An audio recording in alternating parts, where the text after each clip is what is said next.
Check, check, check. 1 2 1 2. Check, check, check. 1 2 1 2. Hello, everybody. This is Philip Hall on the call. Happy to be with you for the last week of the California Collegiate League season.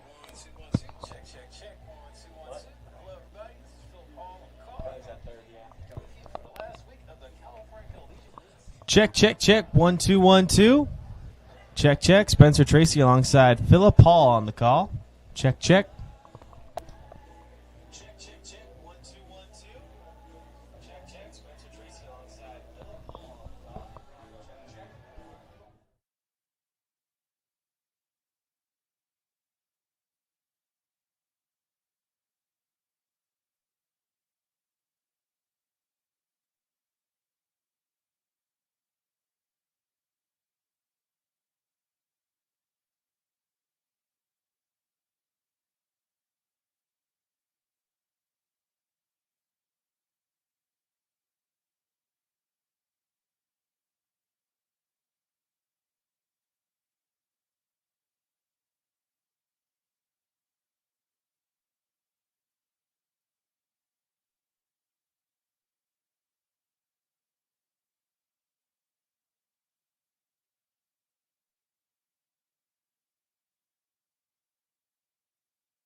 It's the last home week of the 2026 summer for the Menlo Park Legends as they come back here to Baylands Park here in Palo Alto to close out the final 2 home games on the home schedule as we come close to the end of the California Collegiate League.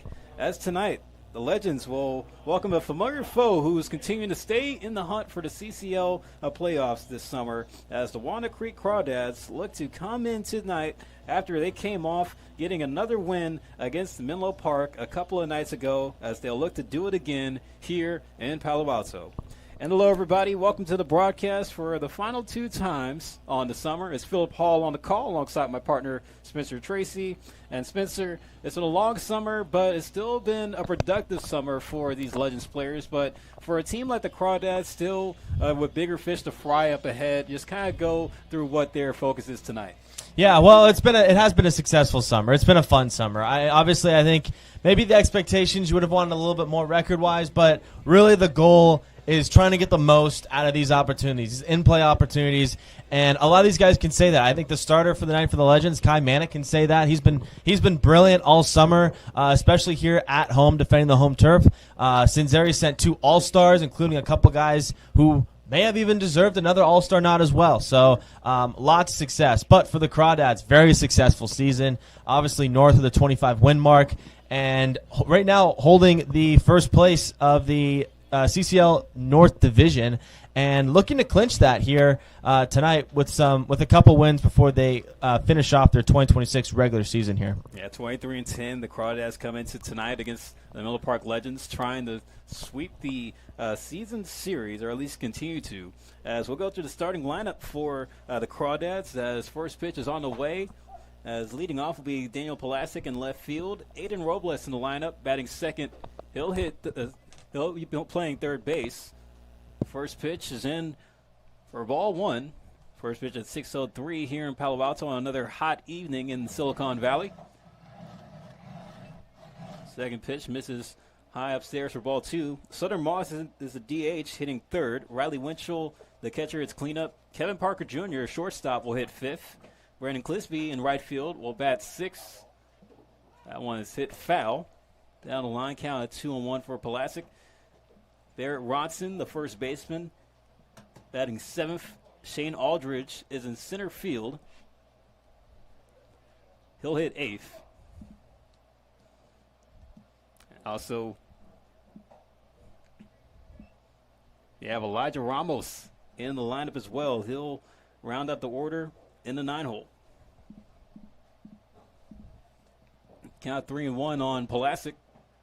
And it's going to bounce for a ball 4. So the game begins with a leadoff walk by Kai Manick, who is considered to be the ace this summer, Spencer, with the pitching performances that he has been able to put up for the Legends. Yeah, he's been fantastic in 5 starts this season, rocking a 4-1 record. So he goes deep into games and puts his team in the best spot to win these games. 35 2/3 innings pitched, a 4.54 ERA. You know, not the worst ERA, but if you've seen Manick pitch this summer, his numbers are a lot better, or the way he's pitched is a lot better than his numbers. And I think the last start against the Philippines Baseball Group is a great example. First 7 innings pitched, allowed just 2 earned runs, 6 Ks, and no walks. This is a guy who dominates the strike zone, and with an elite defense, the sky is the limit for this kid. But he still also has swing and miss stuff with 1 game this season with double-digit strikeouts as well. Kai Manick, he's been a guy of consistency when it comes to command and location, able to find ways to get outs despite the lack of velocity. Doesn't light up the radar gun per se, but is able to have great movement out there on the rubber. Yeah, it's all about throwing hitters off balance. That is the name of the game for the pitcher. Keep a hitter off balance and success will find you. And that's exactly what Kai Manick does. He doesn't really do that with velocity, but he does that with elite command and good movement on his pitches. Here's Aiden Robles. So look at ball 2. We did spot a scout sitting just at the end of the bleachers here. Brought his radar gun and everything, so it's like he's coming out to check the hurler tonight for the Legends. There's a hard hit ball in the left field for a base hit by Robles. So the first 2 batters for Walnut Creek are able to reach to open up the ball game. Yeah, probably the last start Manic makes in a Legends uniform in 2026. So trying to see what this kid's been all about. I'm sure Nick Sanzeri has told his network of coaches and scouts, he's been around the collegiate community. So I'm sure he's spread the word about this Kai Manic kid.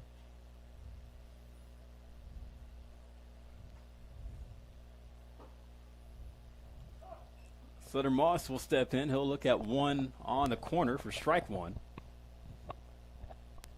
Over to Crawdads with the high-powered offense that they have had all summer long. In the season series, they have outscored Menlo Park 52-24. Swing and a miss there. Solid pitch by Kai Manic. As for Kai Manic, he's a JUCO arm by way of Cabrillo College out in Aptos.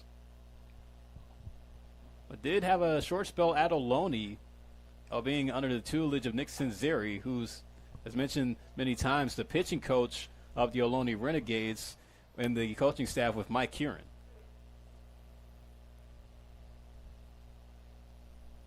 One ball and two strikes here for Moss.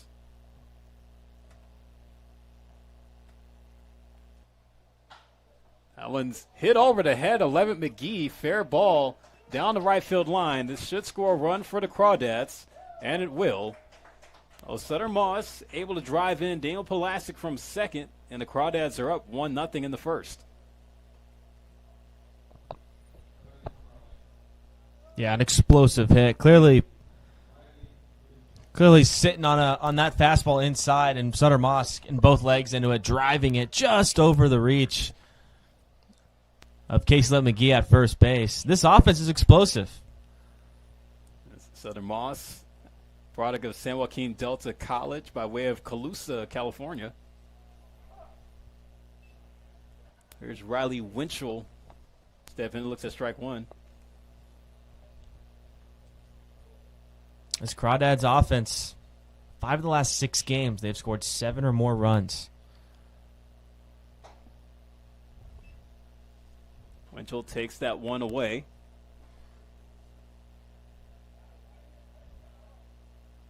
Winchell had a nice season at Chabot, hitting .367 with 12 home runs and driving in 49.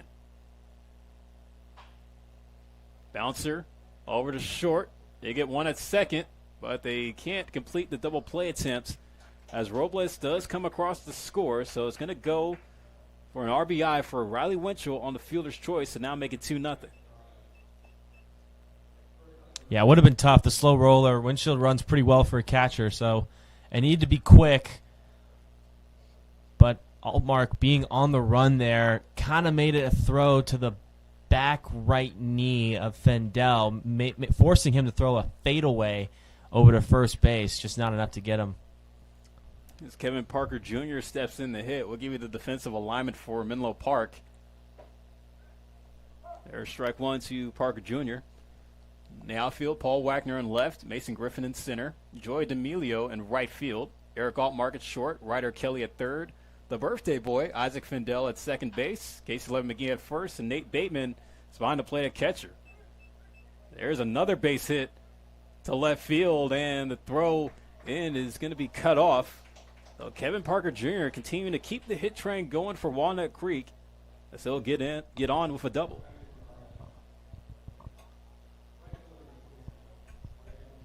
Yeah, just a mistake slider. Manic loves to run that pitch off the outside corner to a right-hander, and then sometimes front door inside, just looking like it's going to hit your hands, come out to your fingertips, but cuts back over the plate. This one catches a little too much plate. And Kevin Parker, who was a leadoff man the last time these two teams met up, now hitting in the 5th spot. Clean hit. Now let's see these Crawdad hitters. They've just found ways to jump on Kai Manic early. That's the game plan for a guy who's got this.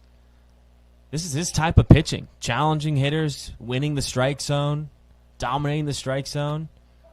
He's had success against high-level offenses, but the Crawdads all over Mannix to start this game. Strike 2 in the Brandon Clisby. Mannix's last start against the Philippines baseball group, he did allow 2 runs very quickly in the first inning, allowing the first 2 hitters to score of the ball game. It was all shutout after that. Oh, Manick able to put Clisby away for strike 3. There's the second out, but that does open up the door for the dangerous Barrett Ronson. And with the summer that he has had for Walnut Creek is definitely, shown up here in the later months for sure.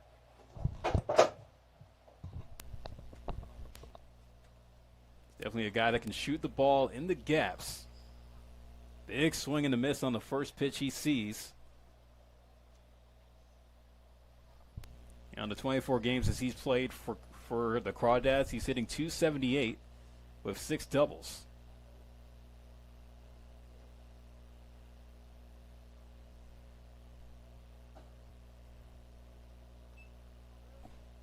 Ball 1 high and in.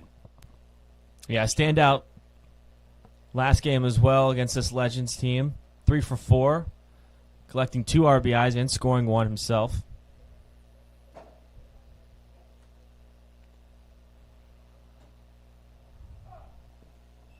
Manick drops it in, strike 2 on the corner. Umpires for tonight, behind home plate we have Gus Cordova, at first base Paul Remedios, and third base umpire Steve Leary.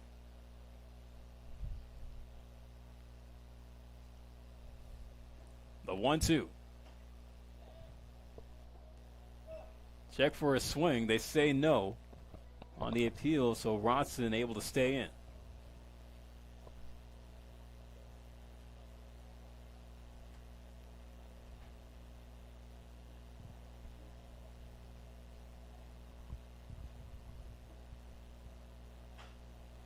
Swung on and fouled to the right. And that's how much of a threat Manick's front door slider is. 2 right-handed hitters. That's how much it moves. Even if that pitch looks like it's coming at you like it was to Ronson just a pitch ago, you still have to stay in, wait for that thing to break. Ronson able to hit the brakes before coming over the plate. Swung on and missed. Manick goes with the heat that time as he's able to get back-to-back Ks to close out the first inning. But he does give up 2 runs as the Crawdads able to get 2 on 3 hits in the top of the first. So we'll go to the bottom half as it will be the first ups for the Legends in a 2-0 game to open things up here in Palo Alto.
Back here on the Menlo Park Legends live stream network, where the Crawdads were able to get out in front 2-0 in the top half. But here's the home half of the first. Lineup goes for the Legends with Mason Griffin leading off in center field. Ryder Kelly hits second at third base. Ryan Duran, the designated hitter, hitting third. Eric Altmark, the cleanup hitter, at short. Casey Levitt-McGee, the first baseman, will hit fifth. Joey D'Amelio in right field, batting sixth. Isaac Fendel at second base will hit seventh. Paul Wagner, the left fielder, will hit eighth. And Nate Bateman rounds out the order in the 9-hole at catcher. There's ball one thrown in by Walnut Creek starter Alessandro Martinez.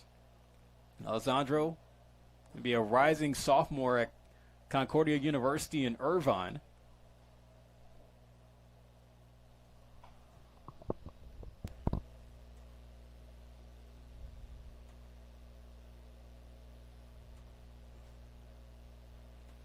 And Mason Griffin, it seems like he's been playing every day with us all summer, Spencer. Yeah, he's been the leadoff guy pretty much all season long. If not, he's found his way in center field and in the lineup card. And he's been productive. He's had a productive summer for the Legends, that's for sure. Behind 1-2 against Martinez. Swung on and missed. Martinez opens up his outing with a strikeout.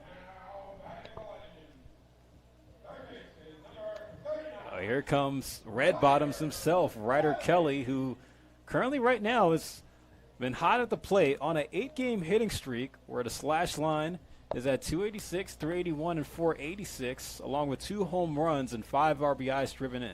And this is where baseball gets fun, Phillip. Everyone talks about how hard it is to hit a baseball. When you have a hitting streak that starts to feel really legit, like 8 games, this is where the game gets fun. You're excited to put on the cleats. You're ready for that first at-bat. You're anxious for that second at-bat. You're locked in. You want to play that day. Oh, those red cleats have definitely brought some energy this summer for the incoming freshman committed to UC Davis.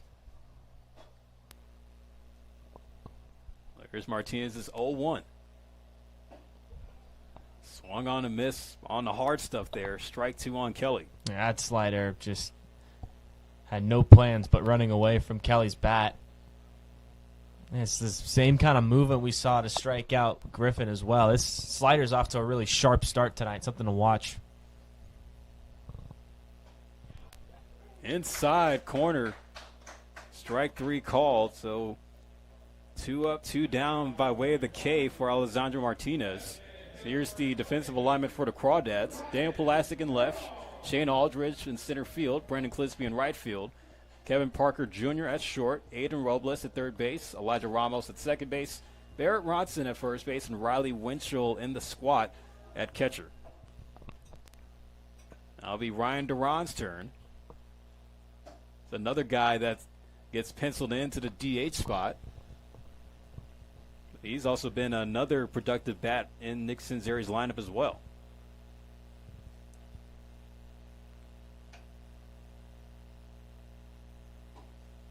He's ahead now at 2-0.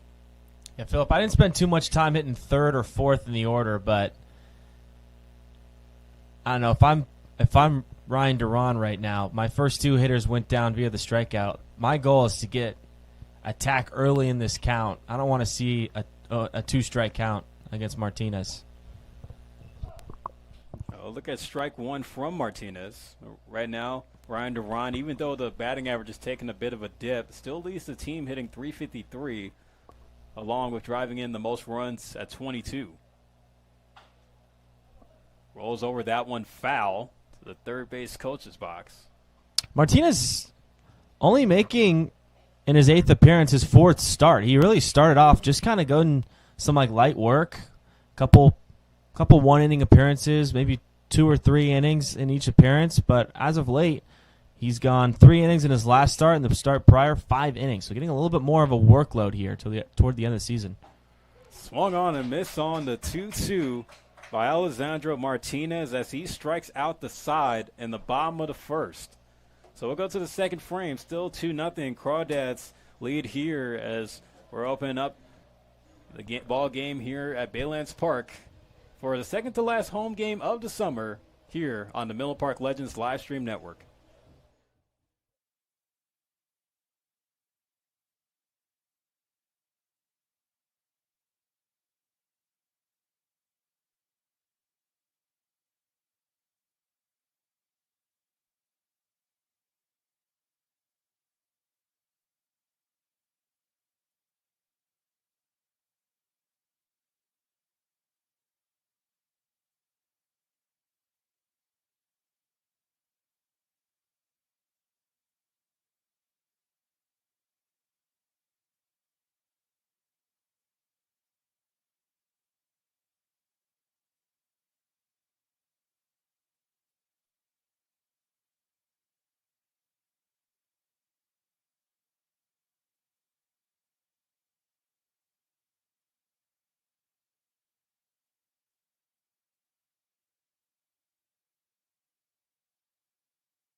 Now you're in the top of the second with 8, 9, and 1 due up for Walnut Creek. It's going to be Shane Aldridge to open up the second frame.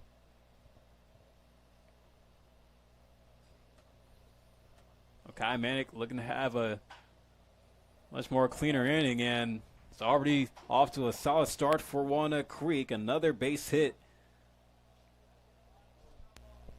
Shane Aldridge setting the table early. Yeah, Bateman and Manick got to get on the same page about some sort of adjustment right now before they get to the top of this order, because these guys are just winning their approaches against Manick. Whatever they're thinking going in the box, they're getting. Now here's the Cal State East Bay product and Elijah Ramos. Looks at strike one on the outside. Manick did give up 2 earned runs, as I mentioned, to the Philippines in the first inning. He really found a groove, finished strong. Was in the dirt. Good stop there by Bateman.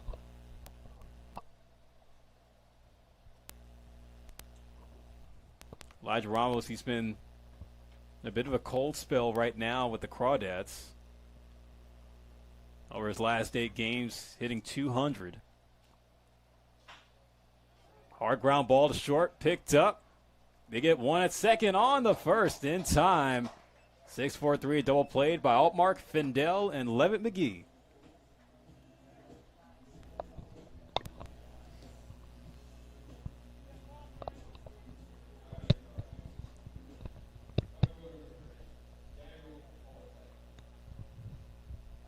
As Eric Altmark, has gotten a few chances to start as shortstop this summer, and Ryder Kelly is one of the few times that we've seen him over at third.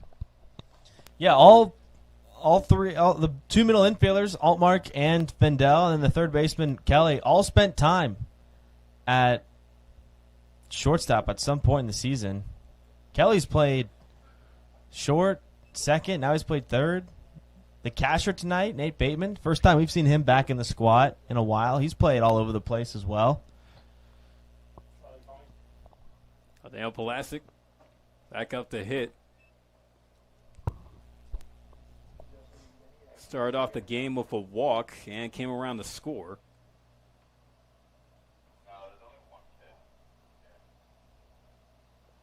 Manick trying to get through this inning quick. Here's the 2-1.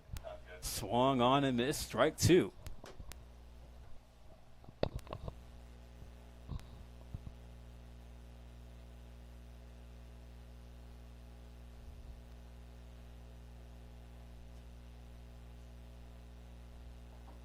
Breaking ball, strike 3, as he freezes Pulaski at the plate to retire the side. Kai Manick getting strikeout number 3 on the ball game. Much more cleaner of an inning this time around in the second frame. Still 2-0 Walnut Creek lead, as we'll go back to the Legends on offense with Eric Altmark, Casey Levitt-McGee, and Joey D'Amelio due up when we come back.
We're in the bottom of the second with Eric Altmark to lead off. Alessandro Martinez back out after striking out the side in the first. Strike one into him. Oh, Spencer, run out of these, but I got another This Day in Baseball History nugget for you, July 21st. Hit me. All right. After this pitch here, here's the 0-1.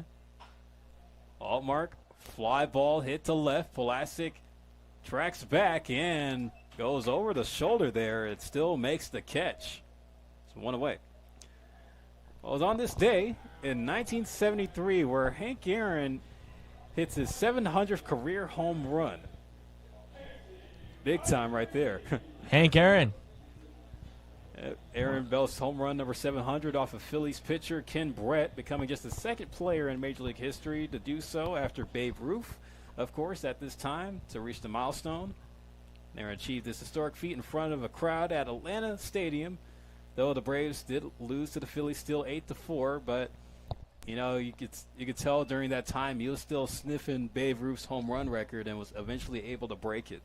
Yeah, Hank Aaron, one of those names where if you're a player who accomplishes a new record and Hank Aaron's name is on it, you know you're doing something right. And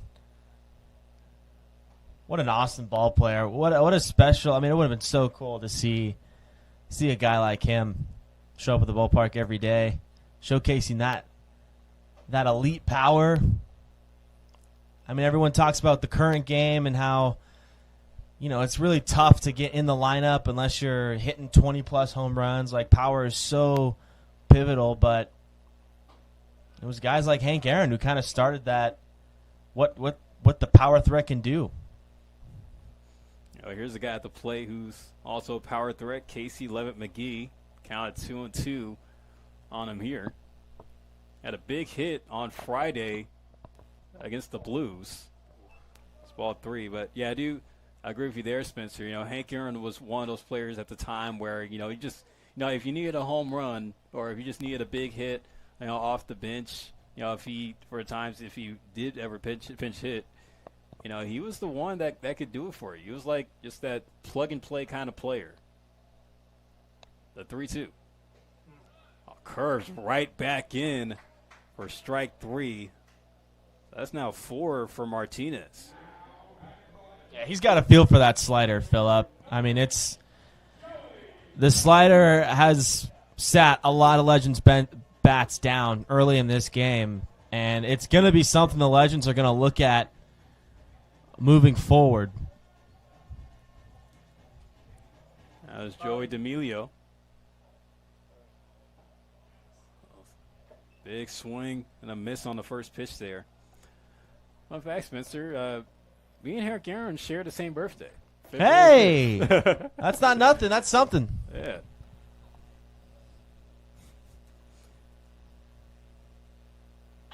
Oh, D'Amelio rockets this one deep to left. Pulasic at the wall, and he'll have to play it as it goes off the wall just under the 375 sign. As Emilio parks it at second with the 2-out double. Man, that man could hit some lasers, Spencer. And for a second, you thought it had a little rocket ship behind it, and it was going to scoot over that yellow line on the top of the fence, but a double 375 off the bottom of the wall will do for Joey D'Amelio, and the Legends have got a hit and have shown a human factor to Alessandro Martinez's stuff tonight. That's the first hit that the Legends are able to get off of Martinez in this one. That brings up Mr. Birthday, Isaac Findell. We're celebrating a birthday here on July 21st. Well, that's strike one, and, he's been able to get, some big hits from time to time, but has been improving well, playing the majority of the games in the second half at second base. The 0-1. Swung on a miss. That one just tails away from Findell. Yeah, I really like Findell's game that he's put on paper this season. Good, reliable defender, can kind of move him around wherever, and he'll play hard out there. Good bat-to-ball skills, very sneaky on the base paths, and collect a couple stolen bases.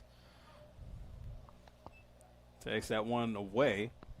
And what's really underrated about that kind of part of a player's game is you can put them anywhere in the lineup, and they can contribute something, right? You can stack another speedster in front of him, behind him, and all of a sudden you got a couple speed guys. You can throw a power bat behind them. You can hit them in the beginning and the top of the lineup. You can double lead off in the bottom. Very lethal.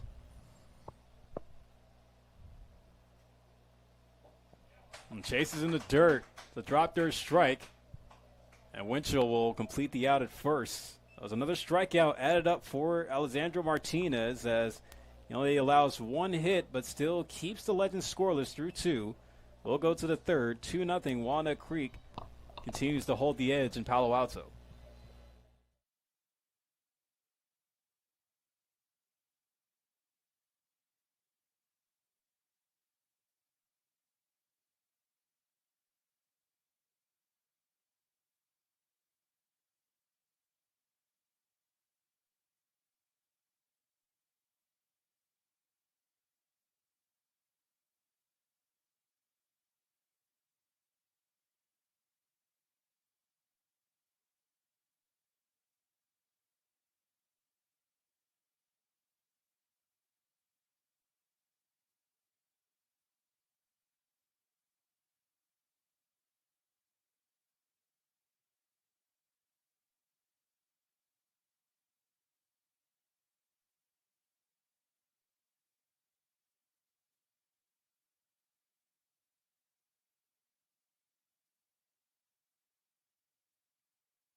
Welcome back to Valence Park in Palo Alto, California for tonight's coverage of the California Collegiate League with the Walnut Creek Crawdads and the Menlo Park Legends.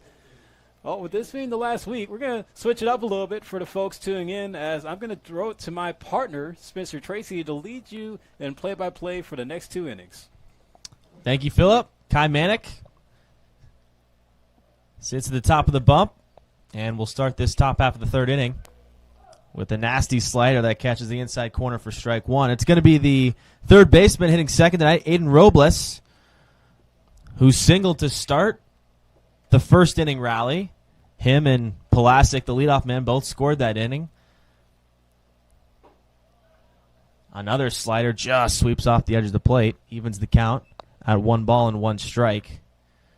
The outside corner's been a 50-50 call tonight. It's going to go both ways. 1-1 is high chopper. Coming in is Altmark. He's got to throw it on 1 foot to McGee, and an easy out.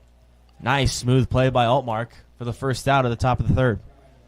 That was a real good play there. Altmark charging it, playing reading the hop well off the bat, then just making the firm throw. Luckily for Manic, he's had solid defense working with him behind him, even with how the Crawdads been able to put the ball in play so far through these first 3 innings. Yeah, we've talked a lot about Manic's ability to find the strike zone and find weak contact as Sutter Moss steps in and takes ball 1 low and away. And a strong defense can really elevate Manic because he relies on his defense a lot.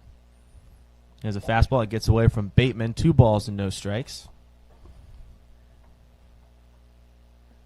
I forgot to mention, too, they just recently built a new backstop here at Baylands Park. That's right. We walked in, and there was some caution tape just behind home plate. Moss taps this fastball foul. Still ahead in the count, though. 2 balls and 1 strike as Manic revs up a new baseball. Well, I know before the game there were some concerns as if we had to, rule the part of the backstop out of play with the tape off, but they gave us a green light, said it was cool. Yeah, we were curious of how that was going to pan out, whether the backstop was just going to be played dead or is the tape going to remain there, but just before first pitch, they took down the tape. And the backstop does look intact. Damn, you got to break it in. Absolutely. The 3-1 just catches the outside corner, and now we are full here to Sutter Moss. Moss playing in his 26th game this season with the Crawdads. Here's the 3-2, the pitch. That one just down in the dirt, and it will be a 1-out walk to Sutter Moss, reaching base for his second time. Bringing up the cleanup hitter and the catcher, Riley Winchell. Reached base on a fielder's choice. A slow tap over to Altmark up the middle. Beat out a potential double play. Allowing Robles to score, putting the Crawdads up 2-0. And that is where our score lies currently.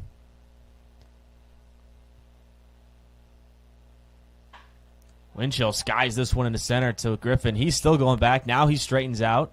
Underneath it, makes the catch, and chucks it back into play as Moss will be forced to return to first base with 2 outs.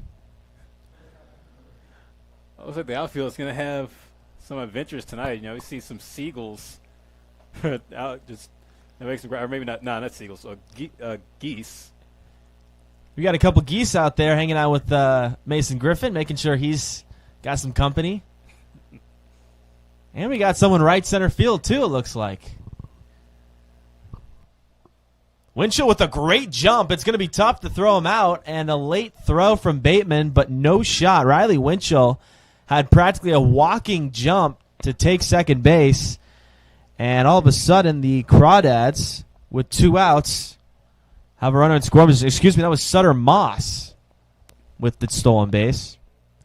And Kevin Parker Jr., who did double, takes ball 1 high. And that's a challenge fastball by Manic, fouled back to the screen. That was a pure challenge pitch as the hat goes flying off Manic's head during the windup. Defense pretty straight up. Griffin takes a few steps back in center field. Vendel holds Moss at second with 2 outs, 1-1. Slider just misses up and in. That wasn't a bad pitch to throw for Manic. Using the break and stuff to go a little bit upstairs. Try to see if he can have Parker Jr. chase for it. There's another front door slider. That one gets inside and almost an automatic take for Parker. That was a pinpoint position by Manic. Evens the count at 2-2.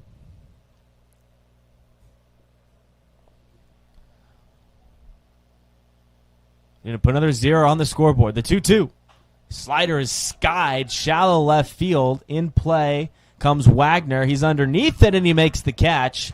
And it's another shutout inning for Kai Manic. Just the walk, but no trouble for Kai Manek as he puts another 0 on the scoreboard. The Legends chasing 2 here on the home half of the third. Coming up for the Legends, it will be Paul Wagner, Nate Bateman, and Mason Griffin when we come back on the Menlo Park Legends live stream network.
The left fielder for the Legends, Paul Wagner, steps into the plate to face Martinez, and he has been in a rhythm to start this game, striking out the first 3 Legends hitters, allowing a double to D'Amelio, but finishing the second inning with another strikeout. He's recorded 5 through just 2 innings of work.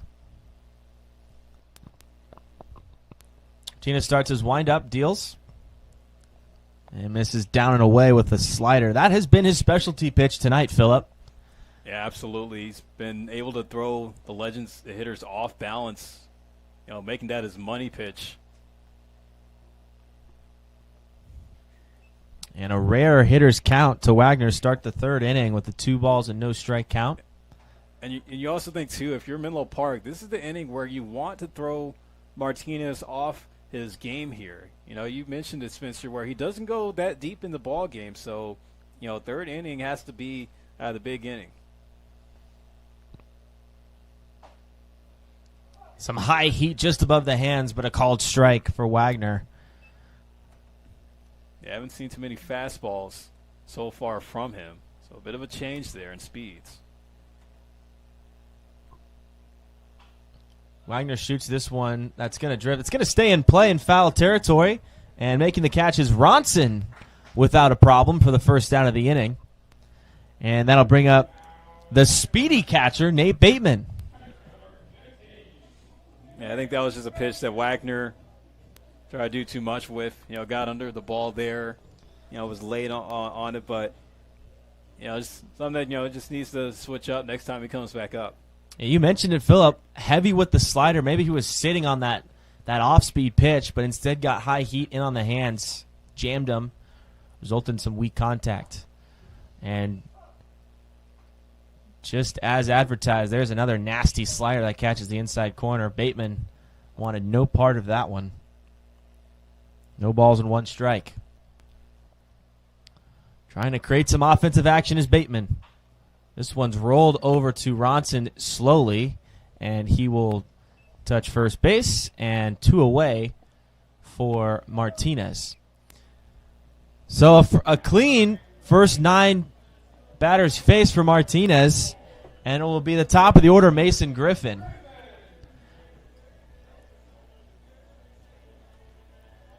Bill, we've seen this Legends team kind of wake up the bats late in the game, and as you mentioned, Martinez doesn't go very deep into games. They're going to need to get to him early. Maybe a second time through the order is the secret sauce. And you got the right guy at the plate to set things up, maybe spark up a 2-out rally. We've seen Mason Griffin be able to deliver and provide that speed on the base pass whenever he's able to get on. Definitely a threat. Here's the 1-0 to Griffin. Practically the same pitch. This one just nicks the outside corner, evens the count at 1. And with Griffin's speed, as you mentioned, Phillip, he can get himself into scoring position. And the Legend on deck, Ryder Kelly, looking to extend that hit streak to 9 tonight. The 1-1. This one's crushed in the right field. Coming in and making the grab is Brandon Clisby. And it is a 1-2-3 inning for Martinez. Smooth sailing, but some loud noise to end the home half of the third. We will begin the fourth. Kai Manick will come out, and he will face Clisby, Barrett Ronson, and Shane Aldridge when we come back.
Brendan Clisby will lead things off for the Crawdads in the top half of the fourth inning. His team on front, 2-0. It was some early offensive action to begin this ball game in the first, but it's been a pitcher's duel between Martinez and Manick since, Philip. And it's kind of slowed down a little bit. Manick, starting to get a little more locked in here, and we're talking about in between innings. Manick's the kind of guy, he could go deep in the games. 0-1 to Clisby is fouled softly towards the third base side. Absolutely. We have seen him go deep into ball games. And I mentioned, too, with the scout that's present, hopefully he's not just looking at the makeup, but also just looking at the stamina that Manick has as a pitcher. Yeah, lots of bright spots in Manick's game, which it won't be too hard to realize what the kid has to offer on the bump. Here's the 0-2. This one's fouled back in front of home plate, but it gets a piece of Bateman, so it will stay foul, and it will also stay no balls and 2 strikes. Not a big guy either, just 5'10", 160 pounds, soaking wet, but, a guy with his body frame, he probably does a lot of cardio to, build that stamina up. This one shot just over the head of Fendel for a base hit. It'll be the 5th hit of the night for the Crawdads. And in the 4th inning of work, it is the 3rd time a Crawdad has led off the inning and reached base. Here's Barrett Ronson, who's also been swinging a hot bat. And that fastball misses down and away. A bluff there by Clisby. Started to make a motion to steal second base. Immediately hits the brakes, though. 1-0 pitch to Ronson. And there's strike 1. And again, Philip Clisby flirting with taking second base, hitting the brakes pretty far off the bag. I'm surprised. There's a pickoff move to keep Clisby close. I'm surprised Bateman hasn't made a backdoor attempt. Catchers love those backdoor attempts. I think he's just more focused on trying to make sure that Manick can stay balanced here. Now he runs, but this one's hit right at Paul Wagner in left field. And scurrying back to first base is Clisby for the first out of the inning. I was going to mention, too, for Walnut Creek, in the leadoff spot, or at least when they lead off innings, they're 3 for 4 opening up frames. So, you can see that they always try to find the way to, set the tone early in innings on offense, and they've been doing just that so far. I'll bring up Shane Aldridge, the center fielder. His first pitch. Kicks away off the glove of Bateman. Clisby's going to take second base with ease. A beautiful read to realize that ball kicked. That one did not even hit the dirt. It popped out of the glove of Bateman. Not too far, but Clisby pulled the trigger to go to second early, allowing him to safely slide in. Now all of a sudden a runner in scoring position for the Crawdads, and a 1-0 count to Aldridge. The pitch. This one's tapped in play over to Kelly. A long throw, a high throw, and it's off the glove of Casey Levitt McGee and kicks away. Clisby was not running to third, but due to the throw, safely advances, and Aldridge will reach on an error. It looks like that error is going to get booked on Kelly. He was a high chop hit over to the left side of the infield, and even though the throw looked good from a distance, it still was a little too high for Levitt McGee at first. And we've seen Kelly make that kind of throw in 3 different positions in the infield this summer. Yeah, it's tough to make that position from middle infield to third base, almost a new position. But the high chopper kind of made Kelly throw that off his back foot. Sometimes you can get a little too much air under it. Bring up Elijah Ramos. This one kicks off the glove of Bateman as well. Running is Aldridge, and no throw from Bateman, and now that takes away the double play. Well, the good news is you don't try to force the issue to have that runner from third. The bad news is you take away the double play chance to get you out the inning. Yeah, but, I give credit to Bateman for, trying to stick to the plan as the left side infield comes in. The 2-0 Ramos is lined up the middle. That's going to find grass. In comes Griffin. He's got it. He's going to throw it home. We've got to play at the plate, and it's late, and it squirts away from Bateman. Going into third is Ramos. He's going to stand, and the Crawdads have doubled the lead to 4 on the single. That's tough luck there. Elijah Ramos, of course, trying to break out that slump. Hard hit to center field to clear the bases, and even on the throw back in, even with the effort from Griffin, still, Ramos, he didn't tap the brake pedal at all there. He just kind of kept going and was able to advance over to third when he had the chance. Yes, good heads-up base running there from Ramos, who collects his 19th and 20th RBI on the play. I'll bring the leadoff man, Daniel Pulasic, to the plate. Pulasic fouls this one back just over the Crawdads' dugout on the third base side. So the Crawdads doing what they do best, using their bats to take advantage of mistakes and just putting the ball in play. This one's fouled off to the Crawdads side, down by their bullpen area.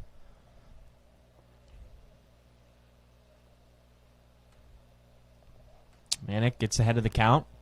Strikeout situation here. Legends have seen deeper deficits than 4, so they just got to hold on here. Slider. Got him looking! Pulasic thought that one was coming in a little bit more, but it just breaks just enough to nick the inside corner for strike 3. A much-needed strikeout for Kai Manick.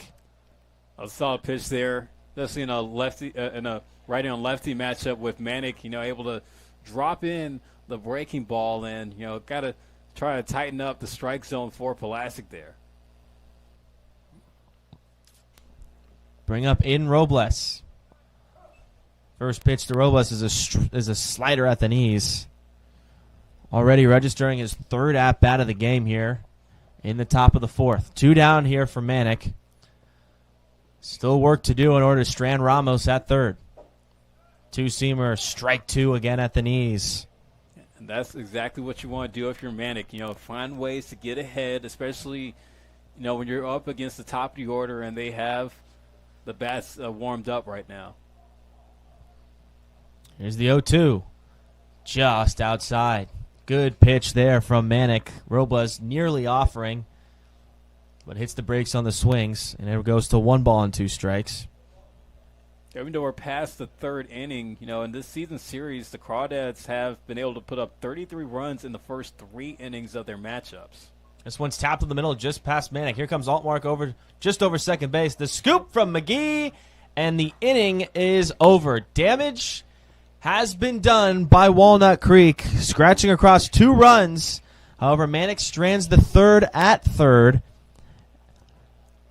And they'll have to get to work here as they trail now 4 runs heading into the home half of the 4th inning. For the Legends, it'll be red-hot Ryder Kelly, Ryan Duran, and Eric Altmark to try and make some noise for Menlo Park.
Welcome back to the Menlo Park Legends live stream network here at Baylands Ballpark between the Legends and the Crawdads. Here on a hot Tuesday night, Spencer Tracy on the call alongside my partner Philip Hall on the call. As we enter the home half of the 4th inning here, Crawdads lead with 4 runs on 6 hits, no errors. Legends, no runs, just 1 hit and 1 error. First pitch to Kelly is rolled foul over to the third base coach. Kelly struck out looking his first time up at the plate. Still, trying to extend that history to 9. Once you get to 9, you can just smell double-digit hit streak, and you put that on any resume. It's not a bad way to close the summer either. Not at all. The 0-1, fastball misses down in the dirt. Evens the count at 1 ball and 1 strike. Kelly, along with 5 other Legends, have gone down via the strikeout to start this game. Still time in this game, though. Swing and a miss, and there's that nasty slider. That is just a ghost pitch. No one has been able to touch it. Wearing a black jersey tonight. And now Kelly in 2-strike count mode. Here's Martinez. He rocks, he deals. Another slider rolled over to Robles. Gathers and throws across the diamond for an easy out number 1.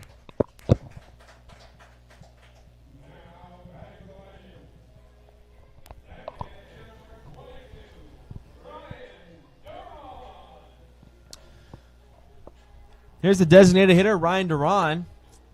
And they're going to need his bat to wake up. Duran has been a major bright spot in this Legends offense this summer, Philip. Oh, absolutely. And even also a guy still in the portal as well. They're being one of the top 5 hitters in the NAIA circuit.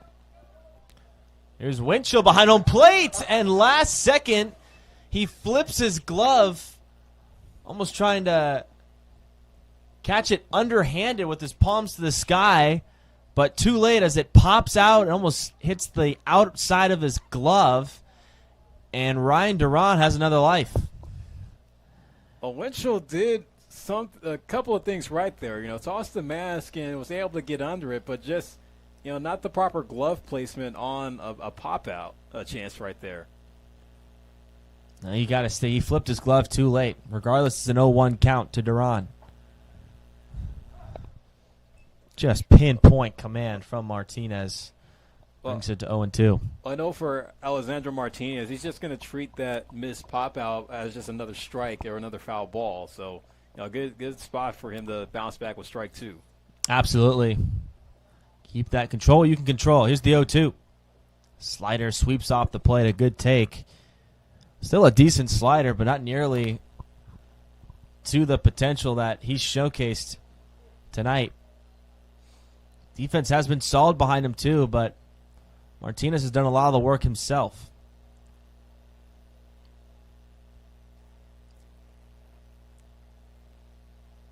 Now Martinez delivers the 1-2. Slider just drops down in the zone. That one did catch plate, but it started around middle in and dropped below the knees. A good take by Duran. He earns himself another pitch in this count. Pitch.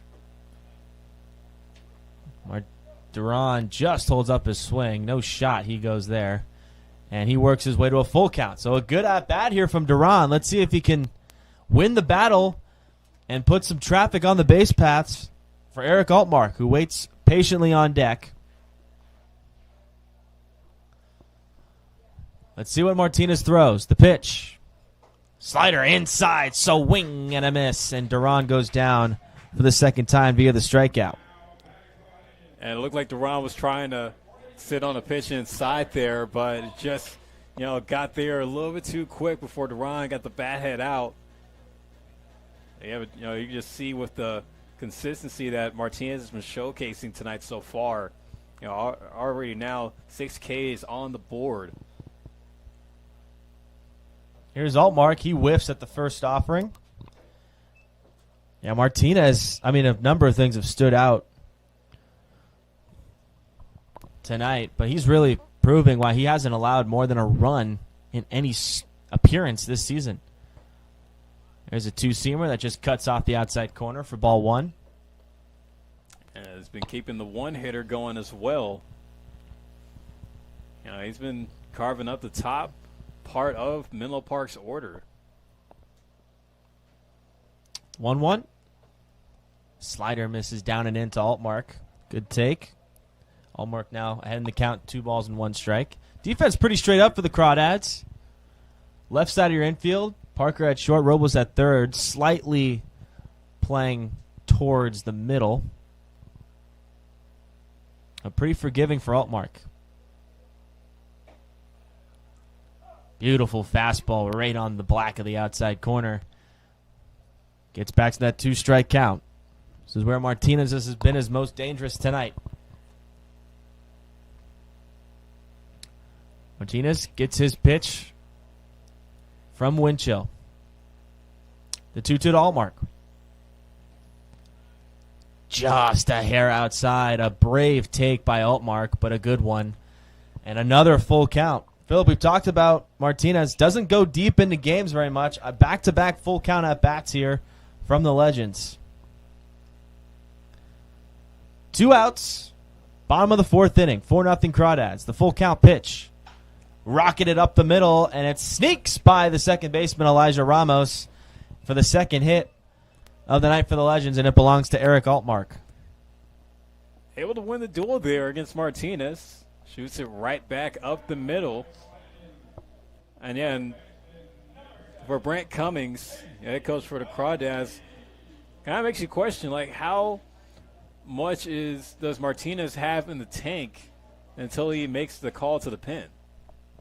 Yeah, that's something we're gonna have to see. I don't know if the fact that there's only 3 or 4 more games left in the season will make a difference in his decision tonight. Maybe this is the last appearance in a Crawdads uniform in 2026 for Martinez.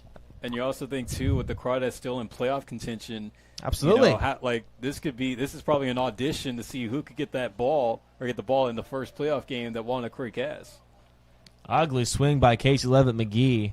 It's going to take a second to reset as the count is now 0 balls and 2 strikes. Yes, the Crawdads have extra California Collegiate League baseball to think about beyond this week. Allmark dancing at first. Returns. Slider inside. Just missed. And it looked like just about everyone but Casey Levin McGee thought that was strike 3, but a good take by McGee.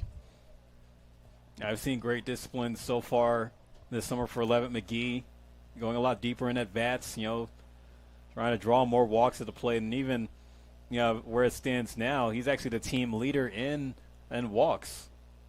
I've seen a lot of Casey Levin McGee towards the second half of the season. 1-2. Checks his swing on a fastball that tails just down and away. And another count goes to 2 balls and 2 strikes. It has been a pitch-by-pitch battle tonight, but the Legends fighting, making Martinez earn every strike, every out. The 2-2 pitch fouled back, and that gets a piece of the catcher, Riley Winchell. Home plate umpire, Gus Cardova. We'll give Winchell a minute. I was thinking a trend here, Spencer. Hit me. Along with Duran and Altmar going the full counts, Casey Levin McGee has a chance to be only the 4th hitter tonight where Alessandro Martinez has been a full count at the plate against his opposing batters. He's won the first 2, recording a strikeout, but Altmark scratches over a single. 2-2 to McGee. Runner goes, 2 outs. He will keep going, but underneath it is the center fielder, Shane Aldridge, for out number 3. And another shutout inning for Alessandro Martinez and the Walnut Creek Crawdads, who will creep their way into the 5th inning with a 4-0 lead here on the Menlo Park Legends live stream network. When we come back, we'll have the 5th inning, along with my partner, Philip Paul on the call, and Spencer Tracy.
It's been all Walnut Creek here in the first 4 innings as the Crawdads scratched 2 across in the top of the first and then add 2 more on some defensive miscues in the 4th.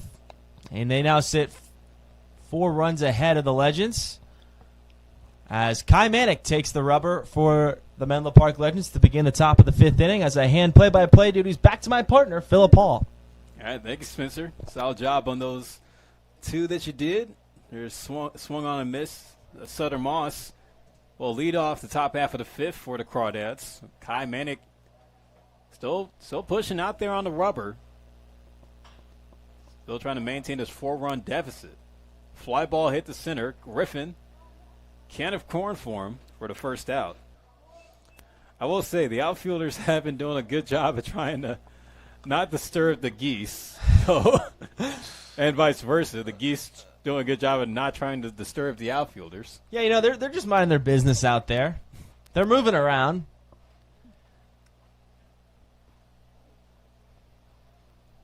Oh, they didn't buy a ticket. I know that.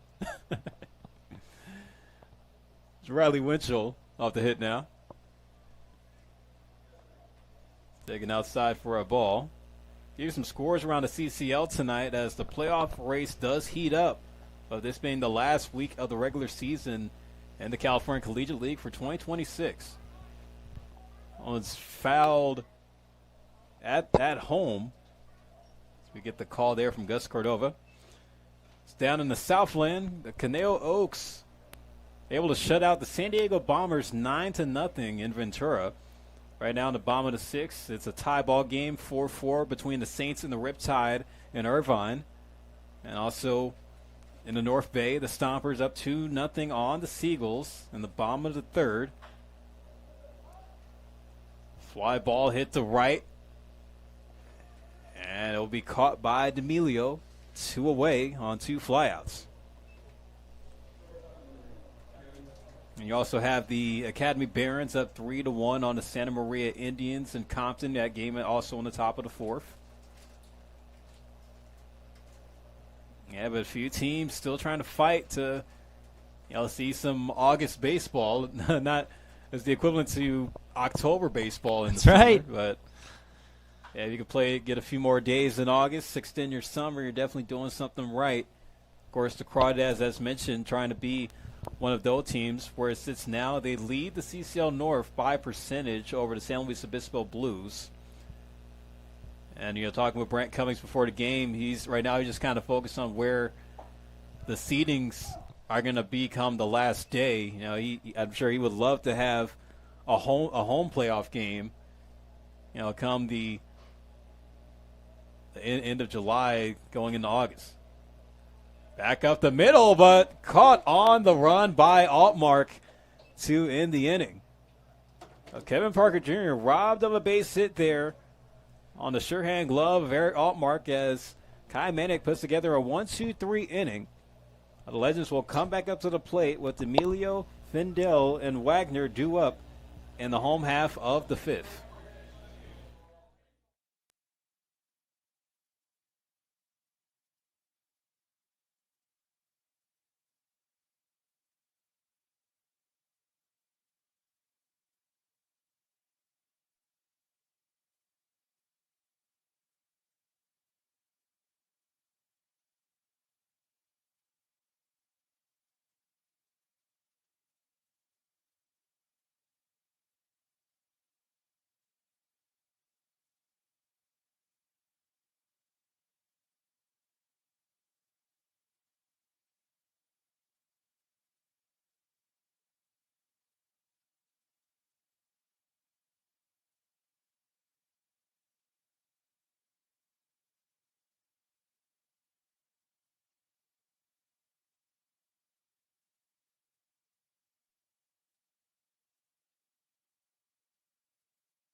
Still 4-0 lead for Walnut Creek as we're now in the bottom of the fifth. Alessandro Martinez's night ends as it's going to be Ryan Delaney, the southpaw by way of Bucknell from Danville, California, as he'll relieve the duties for Martinez as he's going to see Joey D'Amelio, who hit a line drive double in his first time up in the second inning. D'Amelio will take ball one. New arm could be a blessing here for this Legends offense, who only mustered up 2 hits. And those were the only base runners as well, as Alessandro Martinez did not walk a Legend in his 4 innings of work. That was inside at the knees. Ball 2 to D'Amelio. And, Martinez, you talk about being locked in, and I think he He's got a good audition tape to get that ball come playoff time for Walnut Creek. Here's the 2-0. Inside, ball 3 as the final line for Martinez. He goes 4 innings, only allowed 2 hits. Those 4 innings being scoreless, and had 6 punch-outs facing 14 Legends hitters.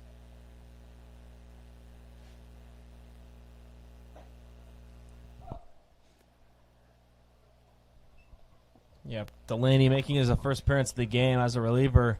D'Amelio, 3 pitches, hasn't thrown a strike yet. Automatic take there at 3-0.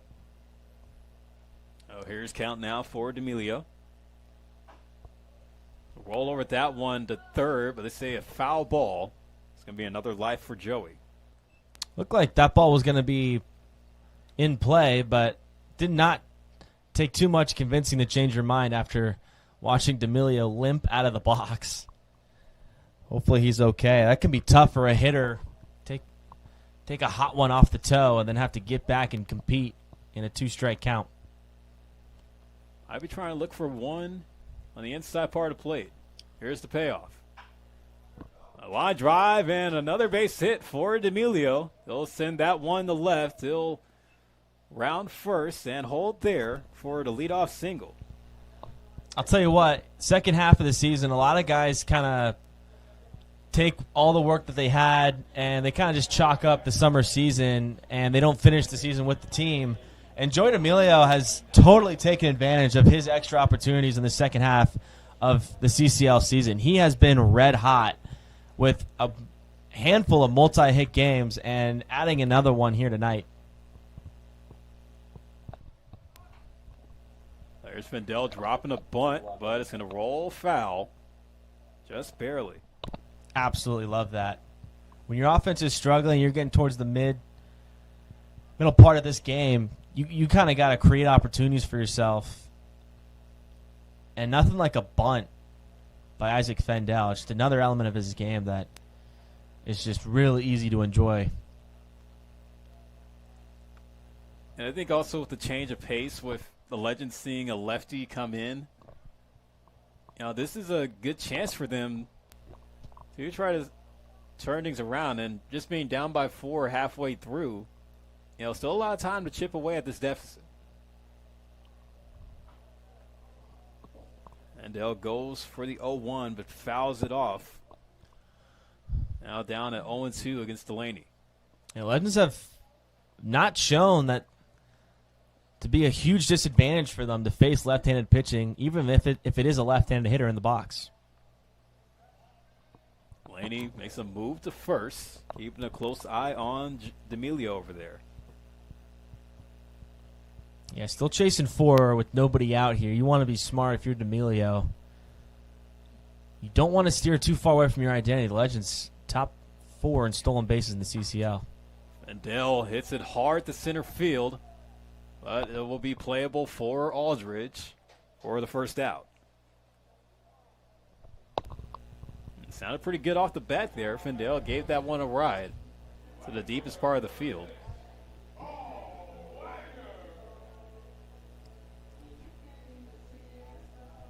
Paul Wagner, who popped out to the first baseman, Ronson, his first time up, will get his second AB on the night. Wagner wearing the batting gloves tonight. We've seen him most of the season go with no batting gloves. He's a man of many trades, as Wagner, he's got a flex to him. He played all 9 positions in a non-league game last week for the Legends, becoming the first player in Legends history to play all 9 positions in a game. Swing and a miss for strike 2.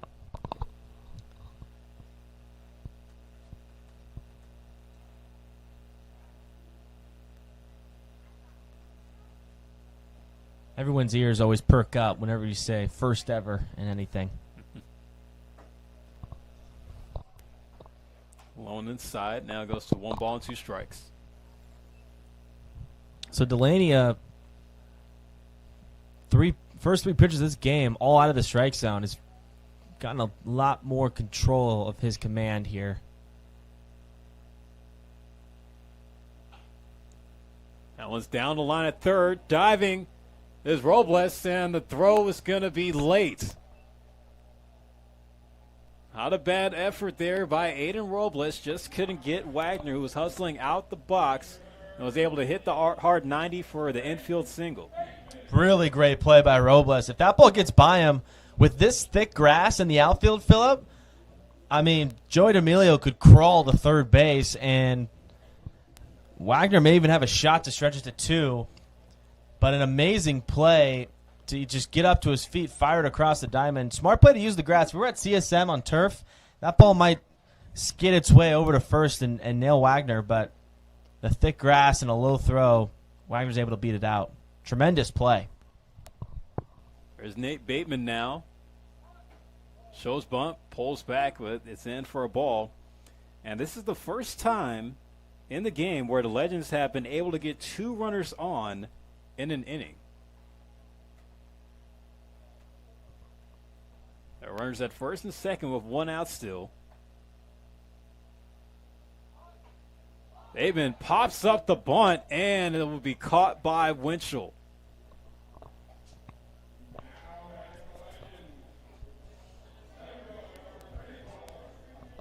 Yeah, it's just the golden rule of a bunt, Phillip. You got to get that down. Force the defense, even if it's right back at someone, to field it cleanly and make an accurate throw somewhere. A pop-up, I mean, that one just fell right in the back pocket of Riley Winchell. There's a tough break there. As a 2 out, that will open up the door for Mason Griffin. See if he could do a job here to break the Legends out of Goose Egg City. He can hit versus left-handed pitching. Lefty on lefty matchup. Delaney misses away with the slider. Just the third at-bat for the Legends as well with a runner in scoring position.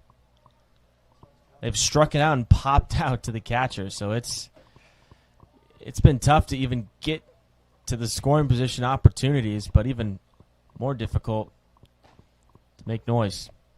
Runs in, doesn't hit Griffin, so they'll stay in with a count of 2-0. Good legs on the base paths here, too. So up with 2 outs and a ball in the gap,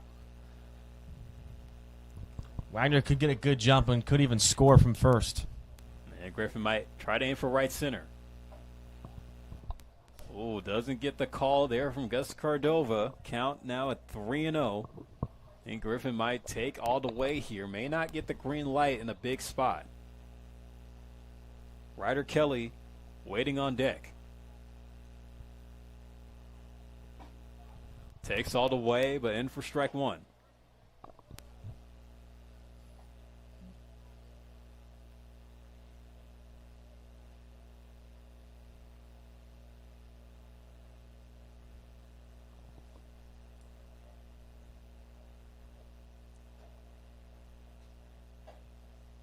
Missed high for ball 4, so now the bases are loaded for Ryder Kelly. And this becomes a really pivotal moment in this ball game, Phillip. Home half of the 5th inning here. You're about to cross into the second half of this game. And with the bases juiced and your hottest hitter at the plate, this is as good of an opportunity as you're going to get. And it's going to warrant a mound visit from the Crawdads pitching coach. The Crawdads, Phillip, their bullpen's been pretty strong. Over its last 5 innings of work, they have allowed 6 hits, but only surrendered 2 runs and have punched out 4 of their opponents. And they've been really efficient with each of their last 4 relievers to throw less than 20 pitches in an inning. So they've been in and out of there fast, even when allowing some traffic on the base paths. Yeah, big spot coming up here. And even for Ryder Kelly, he's on an 8-game hitting streak still, Smith. So trying to get to 9. But during that time, he does have 2 home runs, and he also has 5 RBIs during the hit streak. So you talk about, upping the ante in a big spot in the game with him now being the tying run in a 2-out spot with the bases loaded. This is where Ryder Kelly definitely going to grow into a man here, especially with him about to get ready for his first year of college ball. And he'll take the first pitch low.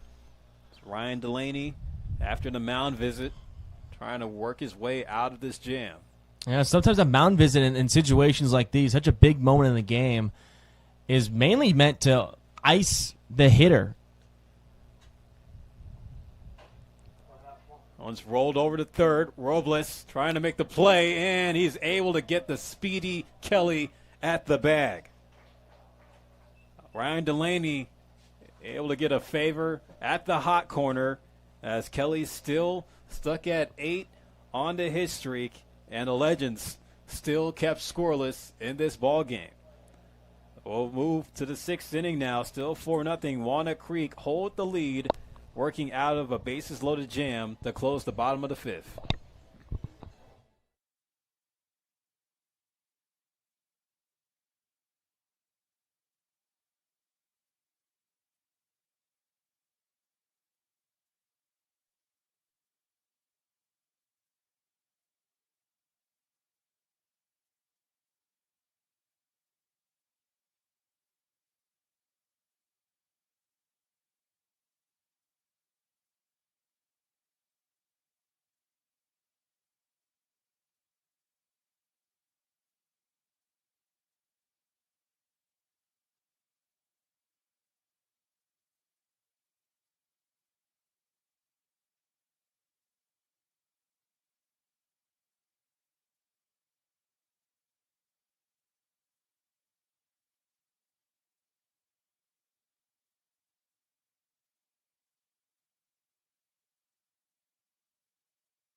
The Legends, who had a chance to get on the board, weren't able to do it in the bottom of the 5th as Kai Manick still not able to get the run support he needs as he's trying to do his best to maintain this 4-run deficit with Walnut Creek coming back to the plate with Brandon Clisby up to lead off.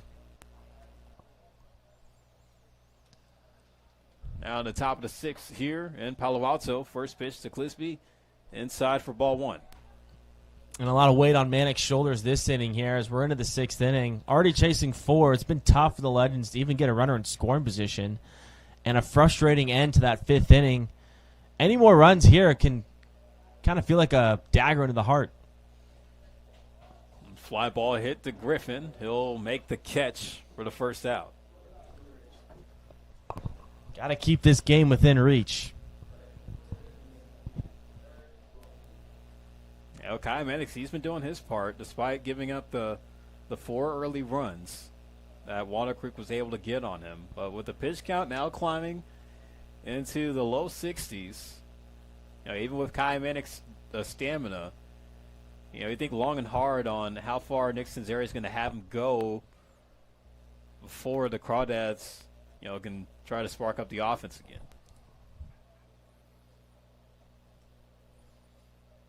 There's Barrett Ronson. Hard ground ball. Hit to Findell as he'll make the play with a few bounces in between. There's 2 gone.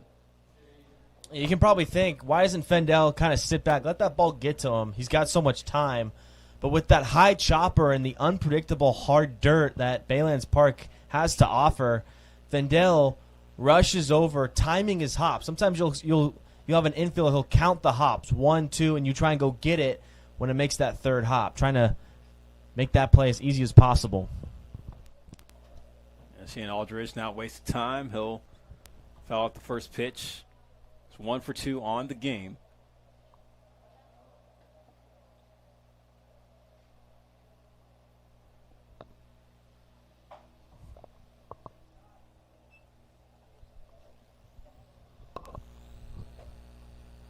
Count even at 1-1.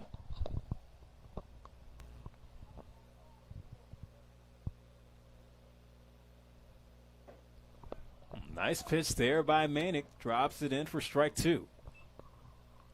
Yeah, real nice comeback pitch to get ahead in the count. Trying to go for strikeout number 5. And he is going to get it. Hands Aldridge the backwards K for a 3-up, 3-down inning, as he is now retired 8 in a row dating back to the end of the fourth. So we'll go to the bottom half of the sixth, still 4-0 with the lineup with Deron, Altmark, and Levin McGee due to hit when we come back.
Welcome back to Palo Alto, 4-0. The Crawdads still lead the Legends here on the Menlo Park Legends Livestream Network. Philip Hall on the call alongside with Spencer Tracy.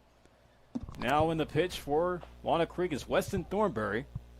Ryan Duran, ground ball to first on the first pitch.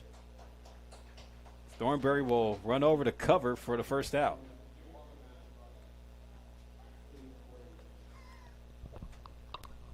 So Thornberry get himself into the box score on the defensive side with that pitching fielding practice, PFP. As Eric Altmark comes up, another This Day in Baseball History for you, Spencer. Yes, sir. Hall of Fame related this time. On this day in 2019, National Baseball Hall of Fame in Cooperstown, New York welcomes Mariano Rivera, Roy Halladay, Edgar Martinez, Mike Mussina, Harold Baines, and Lee Smith into the Hall of Fame, with Rivera becoming the first ever unanimous Hall of Fame selection in history. Yeah, I was going to say, I know there's, it's a Hall of Fame induction. Of course, they're all very talented, but man, that was a stacked lineup you just read to me. Yeah, you said it. My God. Yeah, just think about the names, like the history. Mariano Rivera, all-time leader in saves. Lee Smith, also considered one of the better closers in baseball history. Yeah, Lee Smith. St. Louis. He was a solid closer during the 80s. Count up 1-2 on Eric Altmark, and Roy Halladay. He had some big moments. Cy Young winner threw a no-hitter in the playoffs with Philly. Absolutely. Edgar Martinez, one of the best designated hitters of all time. In Seattle, not an easy place to hit. Oh yeah, no. I feel like the debate could be that Edgar Martinez was almost as good of a Mariner as Ken Griffey Jr. was. Right. Yeah, that would be an interesting comparison to look at. I don't know if I've looked at those two career stat lines next to each other. Well, it's up for debate for sure. Absolutely. There's strike three on Altmark, two gone. Even Mike Messina, of course, he's got some close ties to the Bay Area. Like he played college ball over at Stanford before having a career where he pitched with the Orioles and the Yankees. And get this, the time that he was on the Yankees, never won a World Series. Wow. Believe it or not, and he pitched like in the prime era of like the early 2000s part where the Yankees were in the series in 01 and then of course lost in the series in 03. But never won a ring during his time in the Bronx. You don't always hear that when you hear someone tied to the Yankees. Eric Altmark's going to get an extra life or we can't count, one of the two. Eric Altmark apparently didn't go down there, so he's able to work the walk this time. We thought he struck out. Yeah, either Eric Altmark got 4 strikes or we can't count. I'm going to say the second one is the most likely scenario, but hey, you know what? It's easy to get your head wrapped around in baseball history. There's just so much of it. Nonetheless, Eric Altmark will reach on the walk with one out. Opens it up for Casey Levitt McGee here.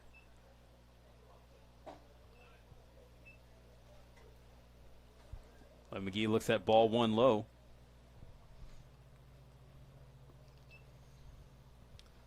McGee's been held quiet tonight, 0 for 2. But both at bats, he's seen 7+ pitches. Thornberry able to drop that one in. We saw Weston Thornberry recently actually, as he did start in the last matchup the Crawdads played against the Legends here in Palo Alto.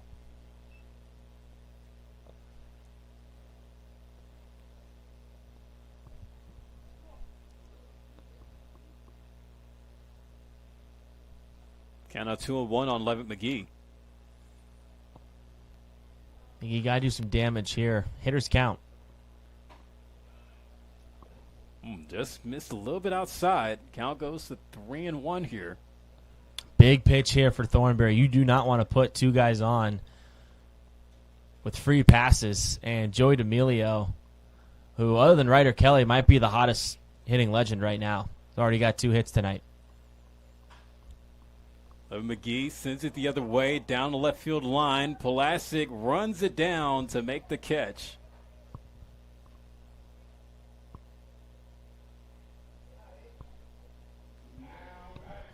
Good swing on that 3-1 pitch by McGee, but just missed the barrel. A little late on that. Legends got to make some kind of noise here, Phillip. This is the hottest hitter right now in the lineup. Joey D'Amelio, 2 for 2 on the game with a double and a single. He's halfway from the cycle. He's got the 2 hardest ones, though. He's chasing the 2 hardest ones.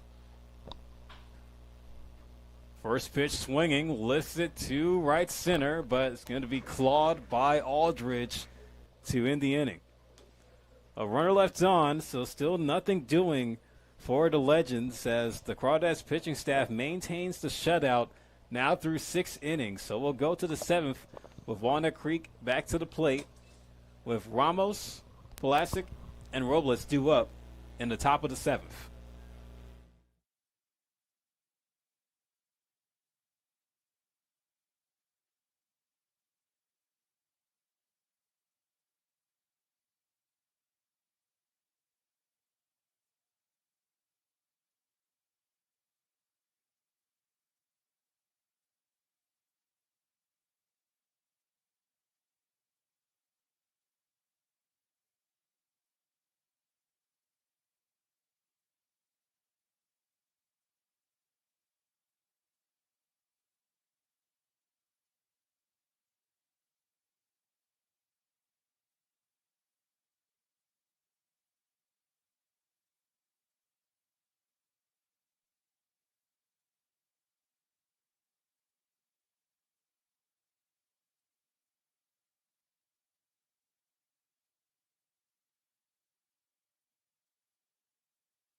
Elijah Ramos will come up here in the top of the 7th. Crawdads still maintain the 4-0 lead over Menlo Park. Kai Minnick returns to the rubber as I'll throw it back to my partner Spencer Tracy for the 7th and 8th inning.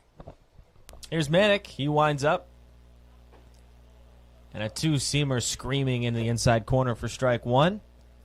Minnick making his 6th start tonight. This is the 5th time in those 6 starts he's going to be pitching into beyond the 6th inning. There's a two-seamer that runs hot inside on the hands. Little too inside for Ramos. Evens the count at 1 apiece. Ramos 1 for 2. He's grounded into a double play back in the 2nd. And he has singled. It was a 2-run single that put the Crawdads back in front. Oh, excuse me, extended their lead from 2 to 4. He swings through that fastball and now in fight mode with a 1-2 count. And that Elijah Ramos 2 RBI double was the last time that the Crawdads were able to get any runs across in this game. It's really, it's been 8 straight retired since the Ramos single. The 1-2, the payoff. Slider is screamed into center field right at Mason Griffin, who could have gone to a knee and caught that. He doesn't even move. And the first out is made. That's 9 straight Crawdads retired now for Kai Minnick, who Phillip just seems to lock in at some point in the game and just hit cruise control for like 10 to 14 batters at some point of the game. Yeah, you can just see, even with him still pitching from behind, able to maintain. I got to be very impressed with how Kai Minnick has been able to regroup the rest of the way so far tonight. Actually, not budge at all. Here's the leadoff man, Daniel Pulasic. He shoots one foul on the first base side. 0-1 is tapped over the head, here up the middle, and right through Fendel and Altmark. That one flew over the head of Minnick and almost took his hat with it. But Daniel Pulasic, his first ball in play tonight, and it's a hit. Yeah, we're able to deliver there. Just want to correct one thing. Apparently, they scored the 2 RBIs hit for Elijah Ramos a triple. Not surprising there. But that raises an eyebrow for me. I don't know. Because he advanced on the throw from Griffin. But it's going to bring up Aiden Robles. He takes a strike of the knees. But yeah, Phillip, I think, because he advanced to second on the throw from Griffin, who was trying to throw out Aldridge, scoring from second. And then the ball kicked away from Bateman, which allowed him to go to third. So I don't see the triple. This one in the dirt, kicks away from Bateman. The throw to second, and in with ease is Pulasic. And the Crawdads, who break the streak of 9 straight retired for Minnick, and immediately get a runner in scoring position. The Crawdads haven't done too much on the base paths tonight. Just the 1 stolen base, but now he can make it 2. Here's the 1-1. This one is skied and fouled just over the Legends dugout on the first base side. Yeah, not a lot of movement for the Crawdads. It's really just been read ball and dirt, and they've found success with that. They've stolen quite a handful of 90 feet. Here's the 1-2 to Robles. Minnick looks and delivers. This one's hit hard but foul. Pretty straight up defense. Fendel is going to hold Pulasic at second base, opening up that right side of the infield. Other than that, it's been pretty straight up here for Cinzeri's defense. This one's going to find some grass, and that's in for a hit over to Paul Wagner. In comes Pulasic. There will be no throw. And just like that, the Crawdads extend their lead to 5 with another RBI hit for Aiden Robles.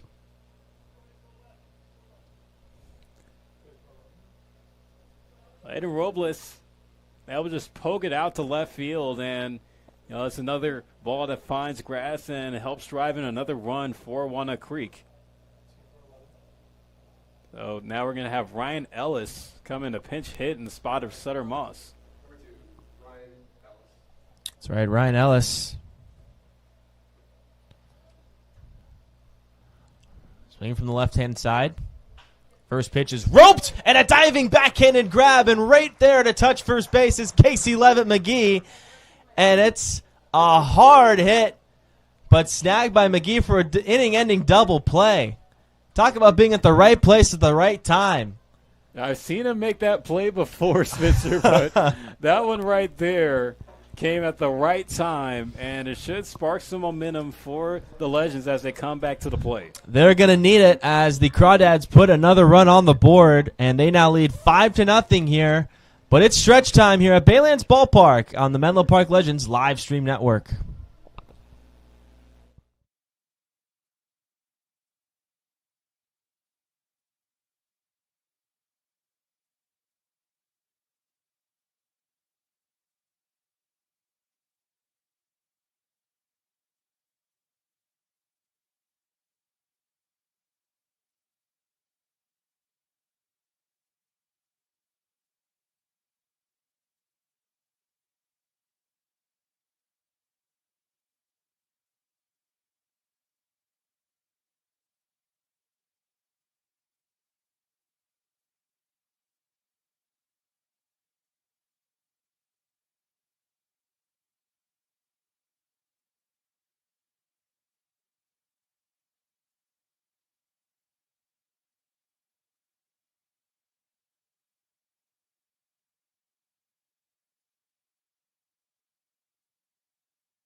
Five 0 Walnut Creek here as Isaac Fendel steps in for the Legends to lead off the home half of the seventh inning. And the Legends chasing 5 just haven't been able to get any momentum on the offensive side of the ball here, Phillip. Well, they had some momentum there on the defensive side with that nice double play made by Casey Levitt-McGee to close the inning. Yeah, but the Legends are running out of at-bats to try to get back in this game. And that's a nice start. That's a line drive in the right field for Fendel. He's got a leadoff single.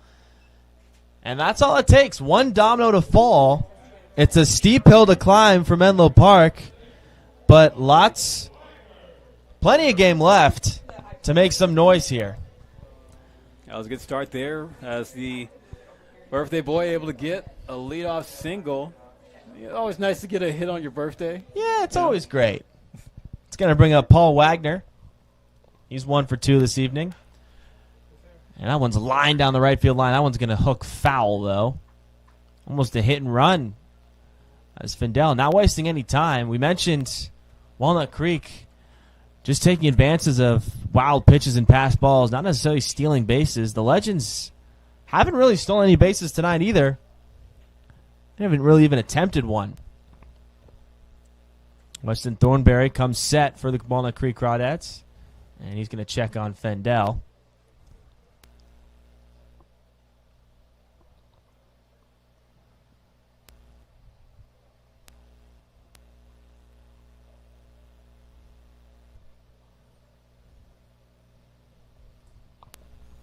Thornberry comes set with the 0-1 to Wagner.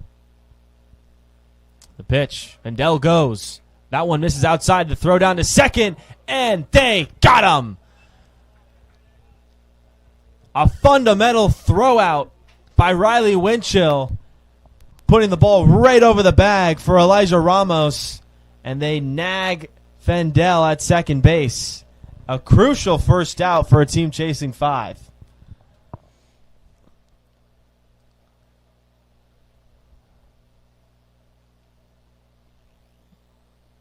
And that slider sweeps off the plate, not even close to Wagner.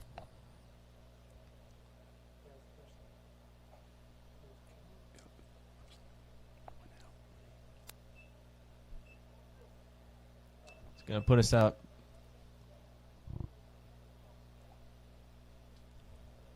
Here's the 1-2. Sweeping slider again. This one gets Wagner swinging. And in the blink of an eye, there's 2 outs and nobody on for the Legends. Yeah, that just adds salt to the wound there after Findell got thrown out at second. Wagner not able to make up for it to reach base. This offense just really struggling to get any kind of spark. Just the one inning where they stranded the bases loaded. Here's Nate Bateman, the catcher. He rolls one over to the backhanded side of Ronson. Over to first is Thornberry, and how about that defensive play between Ronson and Thornberry to get the out. And another scoreless inning for the Legends offense. It's been 7 shutout between Martinez, Delaney, and Thornberry. The Legends need to keep this game within an arm's length as we head to the top of the 8th inning here on the Menlo Park Legends live stream network.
Five 0 Walnut Creek here as we enter the top half of the 8th inning. Kai Manick will take the ball.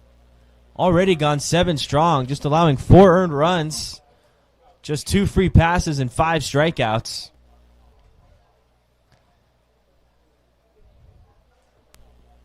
Just 2 innings that got a little out of hand, but he has been pretty rock solid since. A swinging strike 1 to Riley Winchell, who leads off for the Crawdads.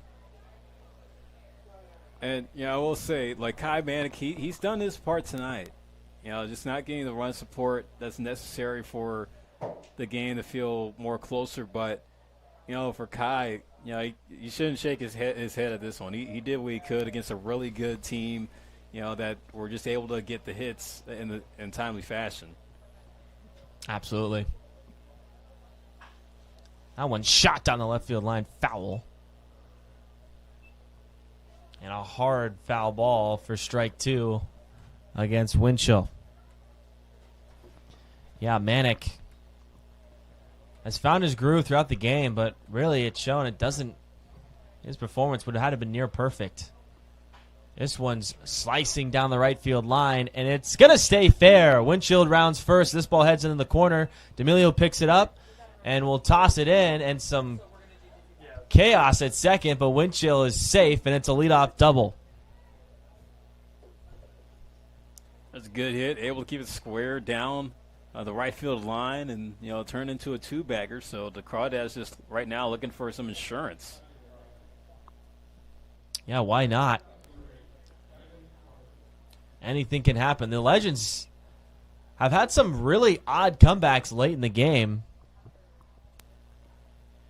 putting up as many as 8 to 10 runs in the last 9 outs. And they've done it right here at this ballpark. That's going to have Kevin Parker Jr. step in. He's 1 for 3 with the double. This one is crushed in the left center field. Back goes Wagner. Back to the track. He squares up now and makes the catch. Tagging is Winchell. This throws into Altmark. He cuts it off. Throw to third is late. So it's a productive out for Parker Jr., who missed a 2-run home run by, 10 or 15 feet maybe. Yeah, maybe about 10 feet. Yeah, but good effort on the throw there by Wagner. See if you can try to throw out Winchell.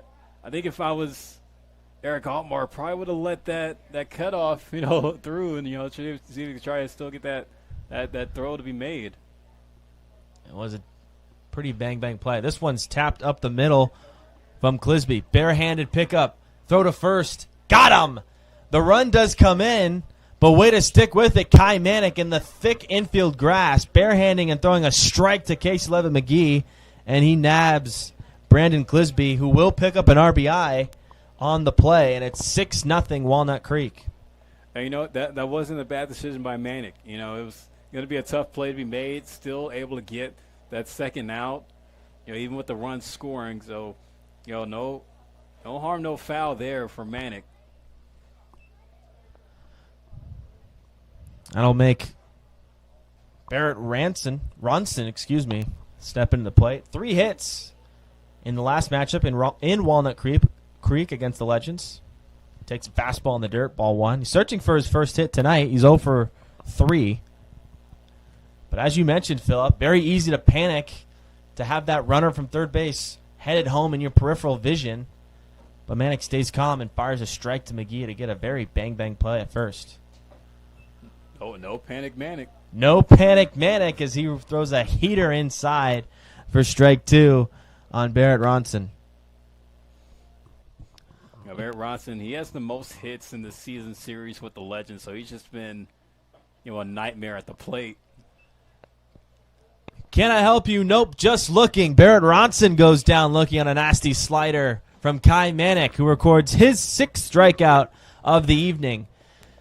Crawdads do scratch across 1 after a leadoff double from Riley Winchell. It's 6-0 Walnut Creek, and for the Menlo Park Legends, trying to avoid a shutout will be the top of the order. Mason Griffin, Ryder Kelly, and Ryan Duran. We head back on the Menlo Park Legends live stream network.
Spencer Tracy on the call alongside my partner, Philip Hall, on the Menlo Park Legends live stream network here. Home half of the 8th inning here, as it's been a quick one, as we are just 2 hours into this game, barely, as the Walnut Creek Crawdads have really stolen the lights. It's been all them. It's 6-0 as Mason Griffin steps in. And a new pitcher on the bump for the Crawdads, Miles Tincher. He throws a submarine slider down and in. Oh, the Crawdads, they're trying to look ahead to their matchup tomorrow against the Seagulls back at home. You know, they want to fly through their remaining games of the regular season and start preparing for, August baseball with the postseason just around the corner. And for the Legends, they're going to run it back here tomorrow to close out the 2026 home schedule against the Stompers, who are also still in the postseason fight. 1-1 to Griffin is tapped over to Ramos at second base, flips it over to Runson, and there's one out. The pitcher for the Crawdads is the right-handed sophomore out of Yountville, California, Miles Tincher. He's got that unique release point, and he uses it to pair with his nasty slider. And he likes to run away from righties and in on the hands to lefties. This time will be against Ryder Kelly, the right-handed hitter. Fires a two-seamer that catches the outside corner. Kelly, in the 8th inning with one out, probably his last chance to keep the hitting streak alive. Yeah, 0 for 3 with a strikeout. This needs to get one lick. It's going to have to be earned here against Tincher, who's that release point almost makes you feel like someone's throwing the ball behind you. And it's not till the last second where you're going to figure out if that thing's going to clonk you on the left shoulder or if that's going to paint you on the outside corner. A frisbee slider just misses outside. We've seen Tincher multiple times in the past, Phillip, and it's about 85% slider from what I've seen. For sure, and even for a guy like with his delivery, you kind of have to wait until the ball reaches the halfway point of the mound and home plate to really make a decision on if you're going to swing. That pitch gets away from Tincher, may be the victim of some sweaty fingertips here as we approach north of 8 o'clock, and it is still above 80 degrees, it feels like. There's a slider off the plate, so the hit streak may end, but the on-base streak is alive, Phillip. Still a win in the books, just able to reach base, and it's a good opportunity for him to do that. And not only is the on-base streak extended to 9 for Ryder Kelly, but the Legends get some serious legs on base here. As Ryan Duran, the power-hitting designated hitter, steps in. He's also searching for his first hit of the night. Kelly goes, and this one finds the left ankle, and that one stings. And Ryan Duran a little frustrated with where that hit him. That's going to hang around him for a bit. He's going to have to jog that one off. Let's just get a little bit of traffic here. Now, they have gone 8 innings now where they have only had 2 runners reach base twice in this entire game. Wow. It just goes to show how locked down the Crawdads have been on the mound and trying to slow traffic for Menlo Park in this one. And the Legends haven't been totally unpresent at the plate. They've had some grinding at-bats here. As the Crawdads pitching coach will talk to Tincher and kind of get him on the right page here, give him a breather with 2 on and just 1 out. But there's been some grinding at-bats. Casey Levin McGee has had a few full counts this game. Eric Altmark, who's coming up here in a big spot, has had a couple, as well as a hit and a walk. They've been grinding. I really just think this is a testament to just how strong the Crawdads pitching staff is. Now, you also go back to the 5th inning when the Legends were in that bases loaded spot. that was the best chance that they had all game, but just weren't able to capitalize. So right now, with how Miles Tincher is looking so far, this could be the chance here for the Legends to, get into another spot like that and try to, cut into this 6-run deficit. It's going to take a string of hits here for Eric Altmark as Tincher sets to deliver. Two-seamer whistles across his thighs for ball 1. And Tincher, he hasn't been able to find a release point yet and trying to throw strikes. Defense pretty straight up here. Ramos playing a little bit towards second, playing double play depth. Parker holds Kelly at second. Kelly dancing over there. Tincher sets and delivers. This one wildly gets away, comes straight back to Winchell, almost gives him a chance at a throw, but Duran and Kelly reach safely. That is the second time, Phillip, we have seen a pitch completely get away from Tincher. Yeah, just airmailed it and gave two 90-foot passes to the Legends base runners. Yeah, just an easy take from Altmark. 2 balls and no strikes. This is a slider that comes back in at the knees for Altmark. That's strike 1. Still ahead in the count here, but a golden opportunity to erase that donut in the run column for the Legends. Kelly at third, Duran at second. Just 1 out. Bottom of the 8th, the 2-1 from Tincher to Altmark. Pitch. Pinpoint slider comes back and catches the outside corner. It's now even at 2 balls and 2 strikes. Makes up for it, and I think he's found his zone with the strike zone. A big 2-2 pitch here. Tincher sets, he delivers to Altmark. Slider comes back in the dirt. This one not close. I'm not sure how you go from just hitting the backstop on a fly to 2 backdoor sliders just on the corner. I mean, that is some real focus shift. That is impressive. Let's see what we can do here trying to win the duel against Altmark. First base is open, but they're not in the business of allowing free passes. Full count. Slider misses down and in, and it's a free pass for Eric Altmark. And that'll bring the power-hitting left-handed hitter and first baseman Casey Levin McGee to the plate. Looks like the Crawdads trying to get some movement going in the bullpen down the left field line. Tincher finds himself in a bit of trouble for a solid hitter up. And you can see Brent Cummings making the way out to the mound here, and he looks like he might be making the move here, giving Tincher the hook.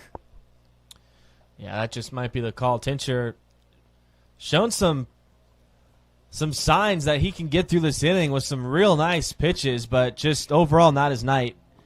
As the Crawdads will hand the responsibility over to another right-handed reliever. We'll give you the details on him when we come back. The bases are loaded. The Legends trailing 6-0 in the 8th inning. And we'll give you the deets when we come back here on the Menlo Park Legends live stream network.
Six-run comeback.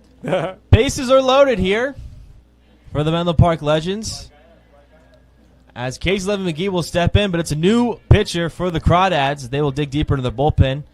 It's the right-hander out of Sacramento, California, Miles Brand, who's going to come in and have a big responsibility to keep this game still out of reach here, Philip. For sure. Last time the Crawdads were here, Miles Brand did make an appearance. He went inning and 2/3, only giving up 1 hit, but did have 2 strikeouts. That was in another tight ball game, the 8-6 win for Walnut Creek. Here's the first pitch to McGee, and he was not waiting around. A healthy hack there, but whistles by him for strike 1. Well, you're getting the change in speed and also the change in arm angle with Miles Brand now coming in. This is true. A slow set for Brand. The 0-1. His fastball misses down to McGee. 1 ball and 1 strike. McGee, a lot of time in the starting lineup this season, playing in his 28th game. Looking to add to his 12 RBI total already on the season. Here's the 1-1 from Brand. Fastball. Backdoor over to third, and it almost got away from Robles, but a diving stop keeps that ball from running away into left field. Man, Riley Winchell trying to keep Ryder Kelly honest over there at third. A close one. It's 2 balls and 1 strike. Pitch. Gets underneath this one, pops it up. This one might be in play for Ronson, and he's going to run out of room. It did come back into foul territory, but it falls. And a missed opportunity to steal it out. But a tough play. So much foul ground there, and getting real close to the fence. Almost in the entry point of the Legends dugout on that first base side. But regardless, it's a 2-2 count to the wiggly hands of Casey Levitt McGee. Pitch from Brand. Not close. The off speed. And now it brings us to a full count here with the bases loaded. Yep, huge pitch coming up for CLM. Kelly at third, Duran at second, Altmark at first. 1 away here in the 8th inning, 6-0 Walnut Creek. The full count from Brand to Levitt McGee. This one hits sharp but foul in on the hands of McGee, and we'll have to do it again. I tried to jump in front on the pitch there. Just got the head out early.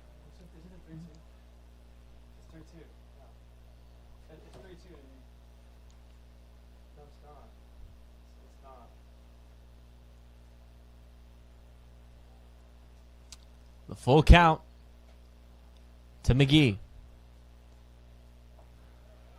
It misses in tight. And now it will be a full count to McGee.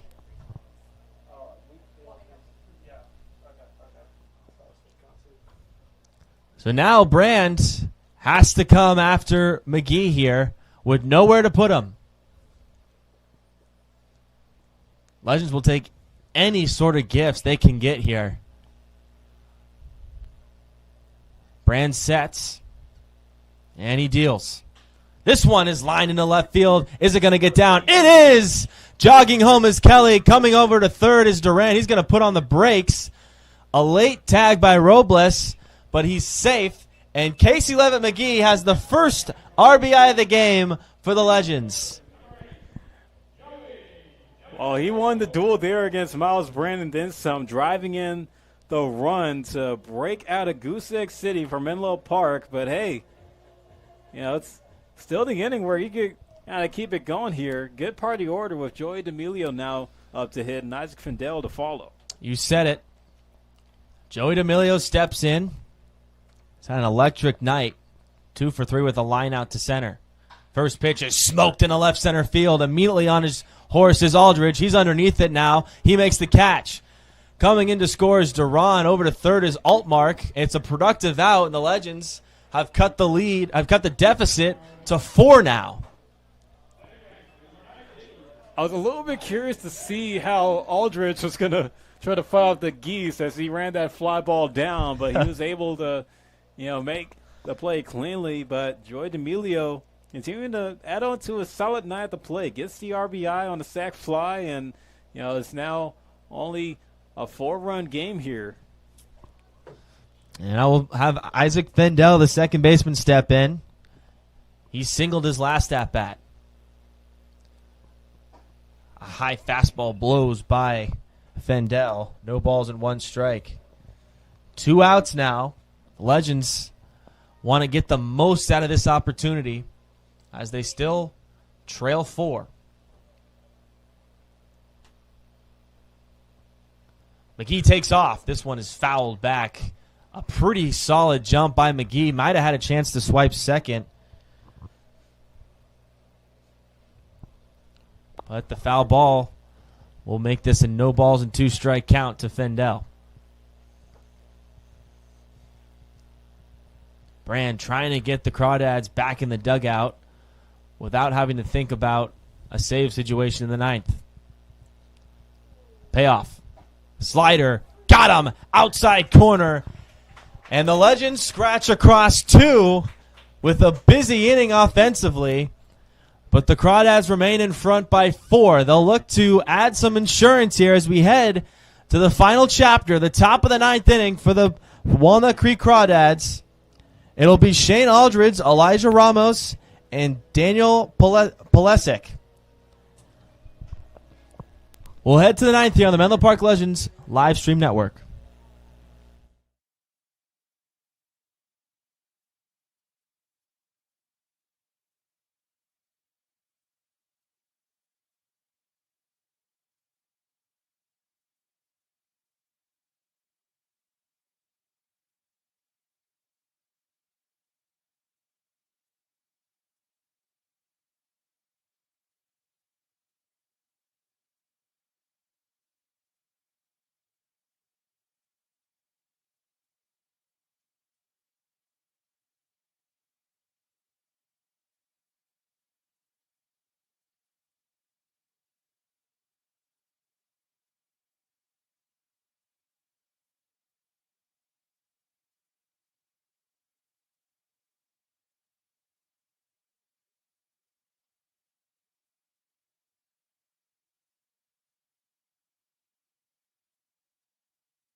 Kai Manick returns in the top of the 9th inning here on the Menlo Park Legends live stream network.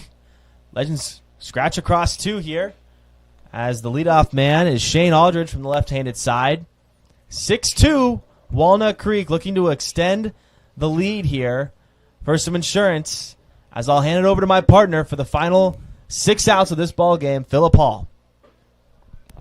Thank you, Spencer. There's strike 2 on the Aldridge. Well, if you're a Legends fans, we're hoping that it doesn't get to the point where 6 outs will be the final result.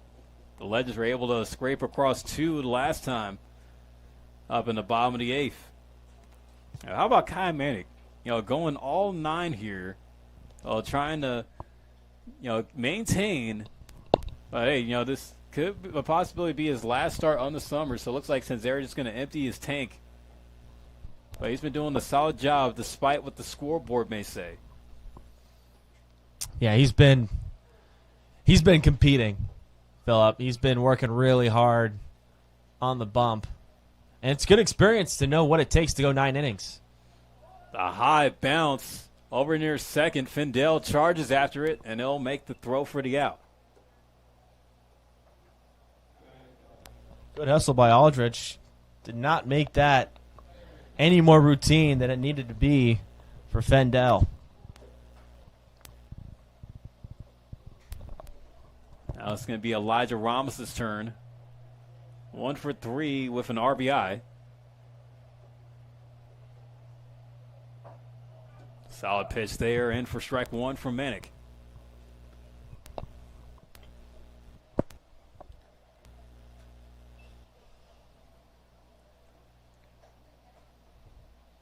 Swing and a miss.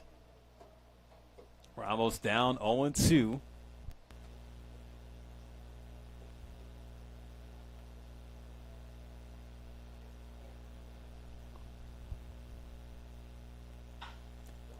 That ball's launched deep to left field. Wagner back at the wall, but makes the catch just in front of the black. Ooh, a big exhale from Manic. From the sound of it and the launch angle, you knew it had a chance. But Paul Wagner, the more he kept creeping towards that left center field wall, the more thought of that leaving the yard you had. Now Pulaski back to the top of the order. Now the Legends needing 4 runs to tie, send this to overtime, and 5 runs to win. It will be Wagner, Bateman, and Griffin due up when the sides flip.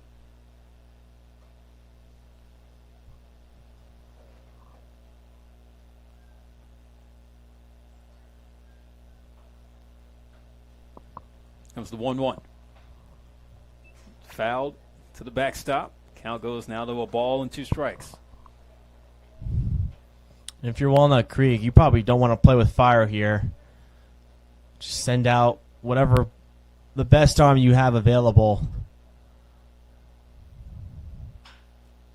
1-2, smack to center field. Griffin will run that one down, and we are headed to the bottom of the ninth, where the Legends are going to need 4 to tie and 5 to win, as it will be 8-9-1 due up for Menlo Park, as we'll be right back here in Palo Alto on the Menlo Park Legends live stream network.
Right to the bottom of the ninth, folks. The Legends are going to need 4 to send us to extras, and they'll need 5 to send us home happy, as Paul Wagner will step in the lead off.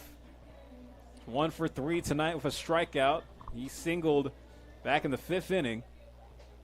It's going to be Miles Brand to try to get the last 3 outs that the Crawdads need. They'll fire in strike 1. And if the score were to hold, it would give the Crawdads their 24th win on the summer and help them maintain first place in the CCL North.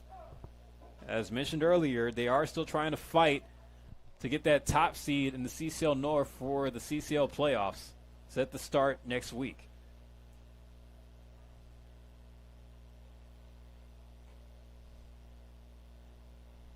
Brand delivers the 0-2 pitch. That one's rolled to the left side and through the hole, past both Robles and Parker Jr. for a leadoff single for Wagner. Well, when you're chasing 4 and you got 8-9 due up, you're thinking, man, you need your top of the order guys, but the 8-9 hitters can set the table for the top of the order and really push some pressure on the Crawdads here. An excellent start. That's step 1. But there's a lot more dominoes that need to fall, Phillip, but a good start here in the 9th. And the Legends just need traffic. No hero ball necessary, as Nate Bateman, who's 0 for 3, will come up to hit. Brand starts him off with a first pitch strike.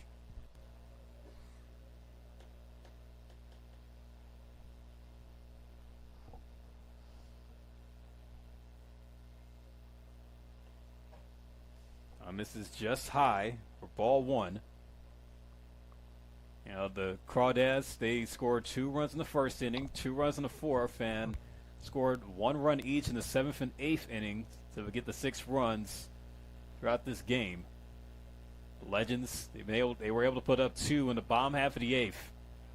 Swing and a miss by Bateman. Strike 2.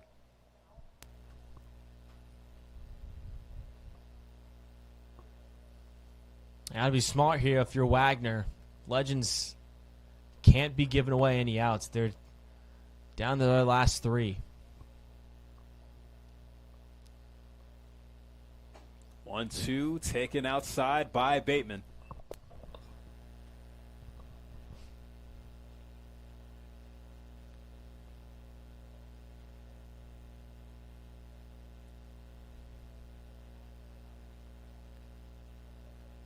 The 2-2 pitch. That one is fouled in the dirt. Winchell couldn't grasp it firmly. That was another life for Bateman at the plate. That one got a piece of Winchell. He kind of tries to wear it off. Courtesy thing, the umpire, just giving him a minute. Umpires and home plate umpires and catchers like to look out for each other.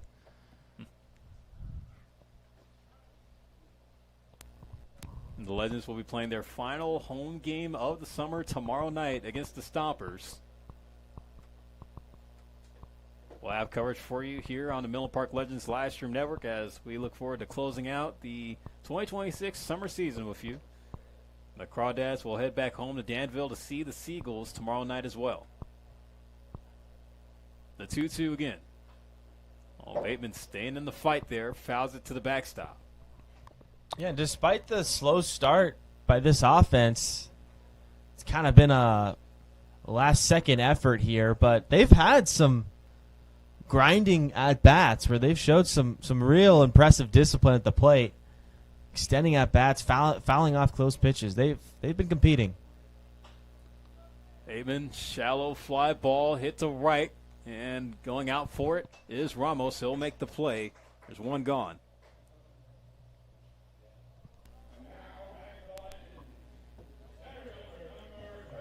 Back to the top now, Mason Griffin. He's trying to break out of an 0 for himself. 0 for 3 with a strikeout. The only time he reached base was on a walk in the 5th inning. I'm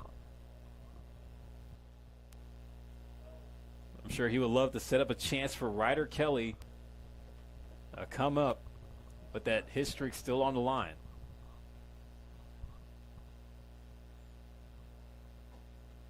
First pitch swinging, it gets away, which will allow Wagner to move to second. You know, down 4, maybe thinking, 90 feet, doesn't matter too much. Eliminates the game-ending double play. That's a win in itself. Takes a little bit of pressure off of Griffin here. But it's just got to be one at-bat at a time. As you mentioned, Philip, no hero ball here. Just one at-bat at a time if you're Menlo Park.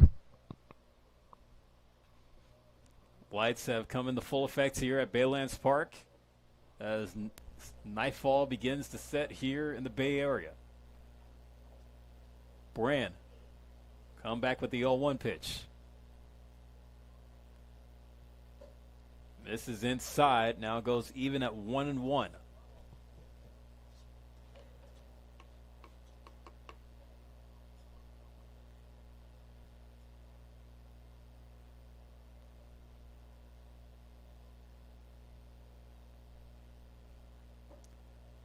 Inside, now 2-1 on Griffin.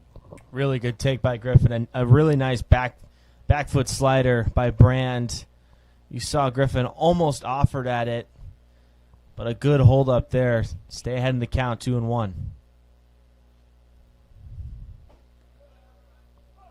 It's low in the zone, but in for strike 2.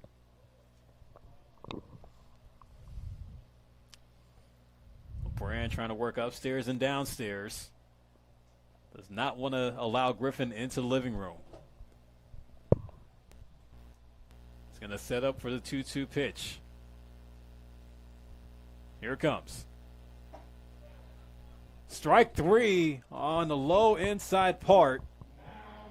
Griffin goes down for the second time tonight. And now Ryder Kelly becomes the last chance for the Legends. 8-game hit streak, trying to extend it to 9.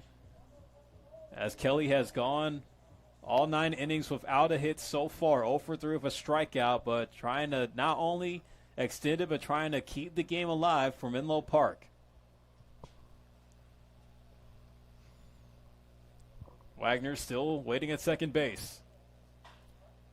Goes after the first pitch. Hit down the right field line. Trying to chase it down is Clisby. And not able to get it on the dive as it's a foul ball.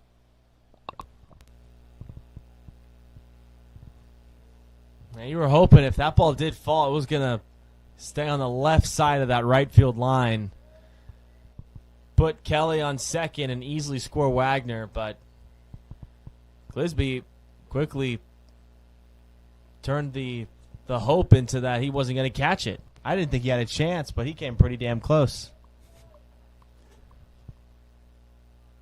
Kelly now with a chance here. He gets a break. Count at 0-1.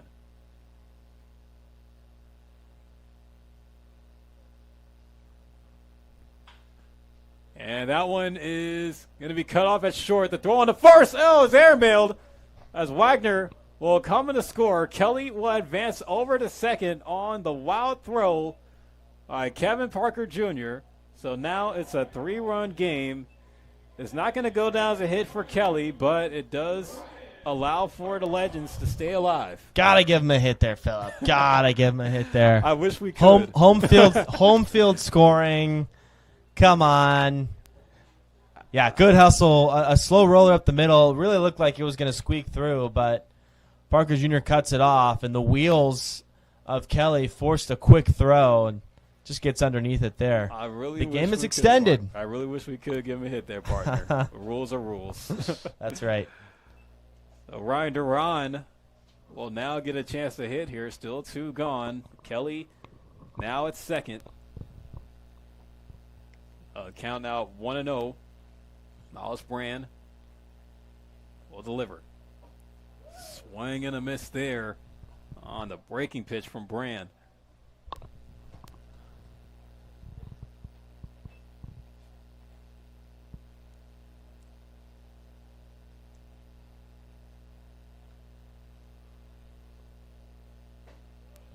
On the corner for strike 2.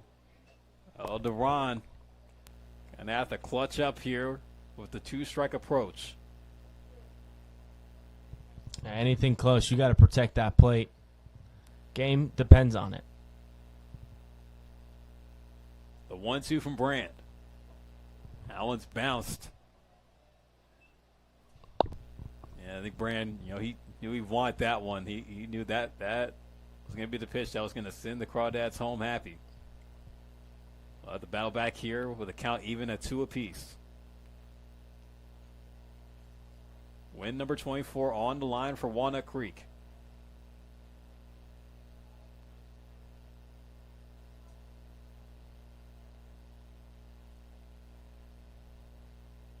The 2-2. That one's hit over to short, grabbed by Parker Jr. Clean throw this time, and that will be the ball game.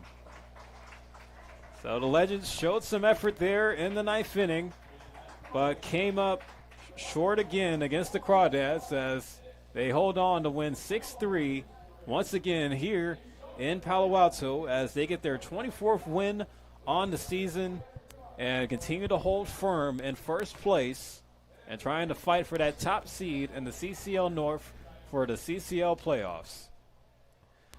And it was playoff pitching that got them the win. That got them that win tonight, Phillip. The Walnut Creek Crawdads, I mean, hats off to Alejandro Martinez, Ryan Delaney, Weston Thornberry, Miles Tincher, and then Miles Brandt to finish it off in the 9th inning. I mean, they were spectacular. Just 3 runs allowed and just 2 earned in the last 2 innings of the ball game. They took a shutout into the 8th inning, and they were keeping not only the scoreboard in their favor, but they were keeping Legends off base, right? We mentioned it throughout the first 7 innings of this game. The Legends just didn't have opportunities to score runs because they couldn't get guys on base, and that was a testament just how sharp the Crawdads were on the bump.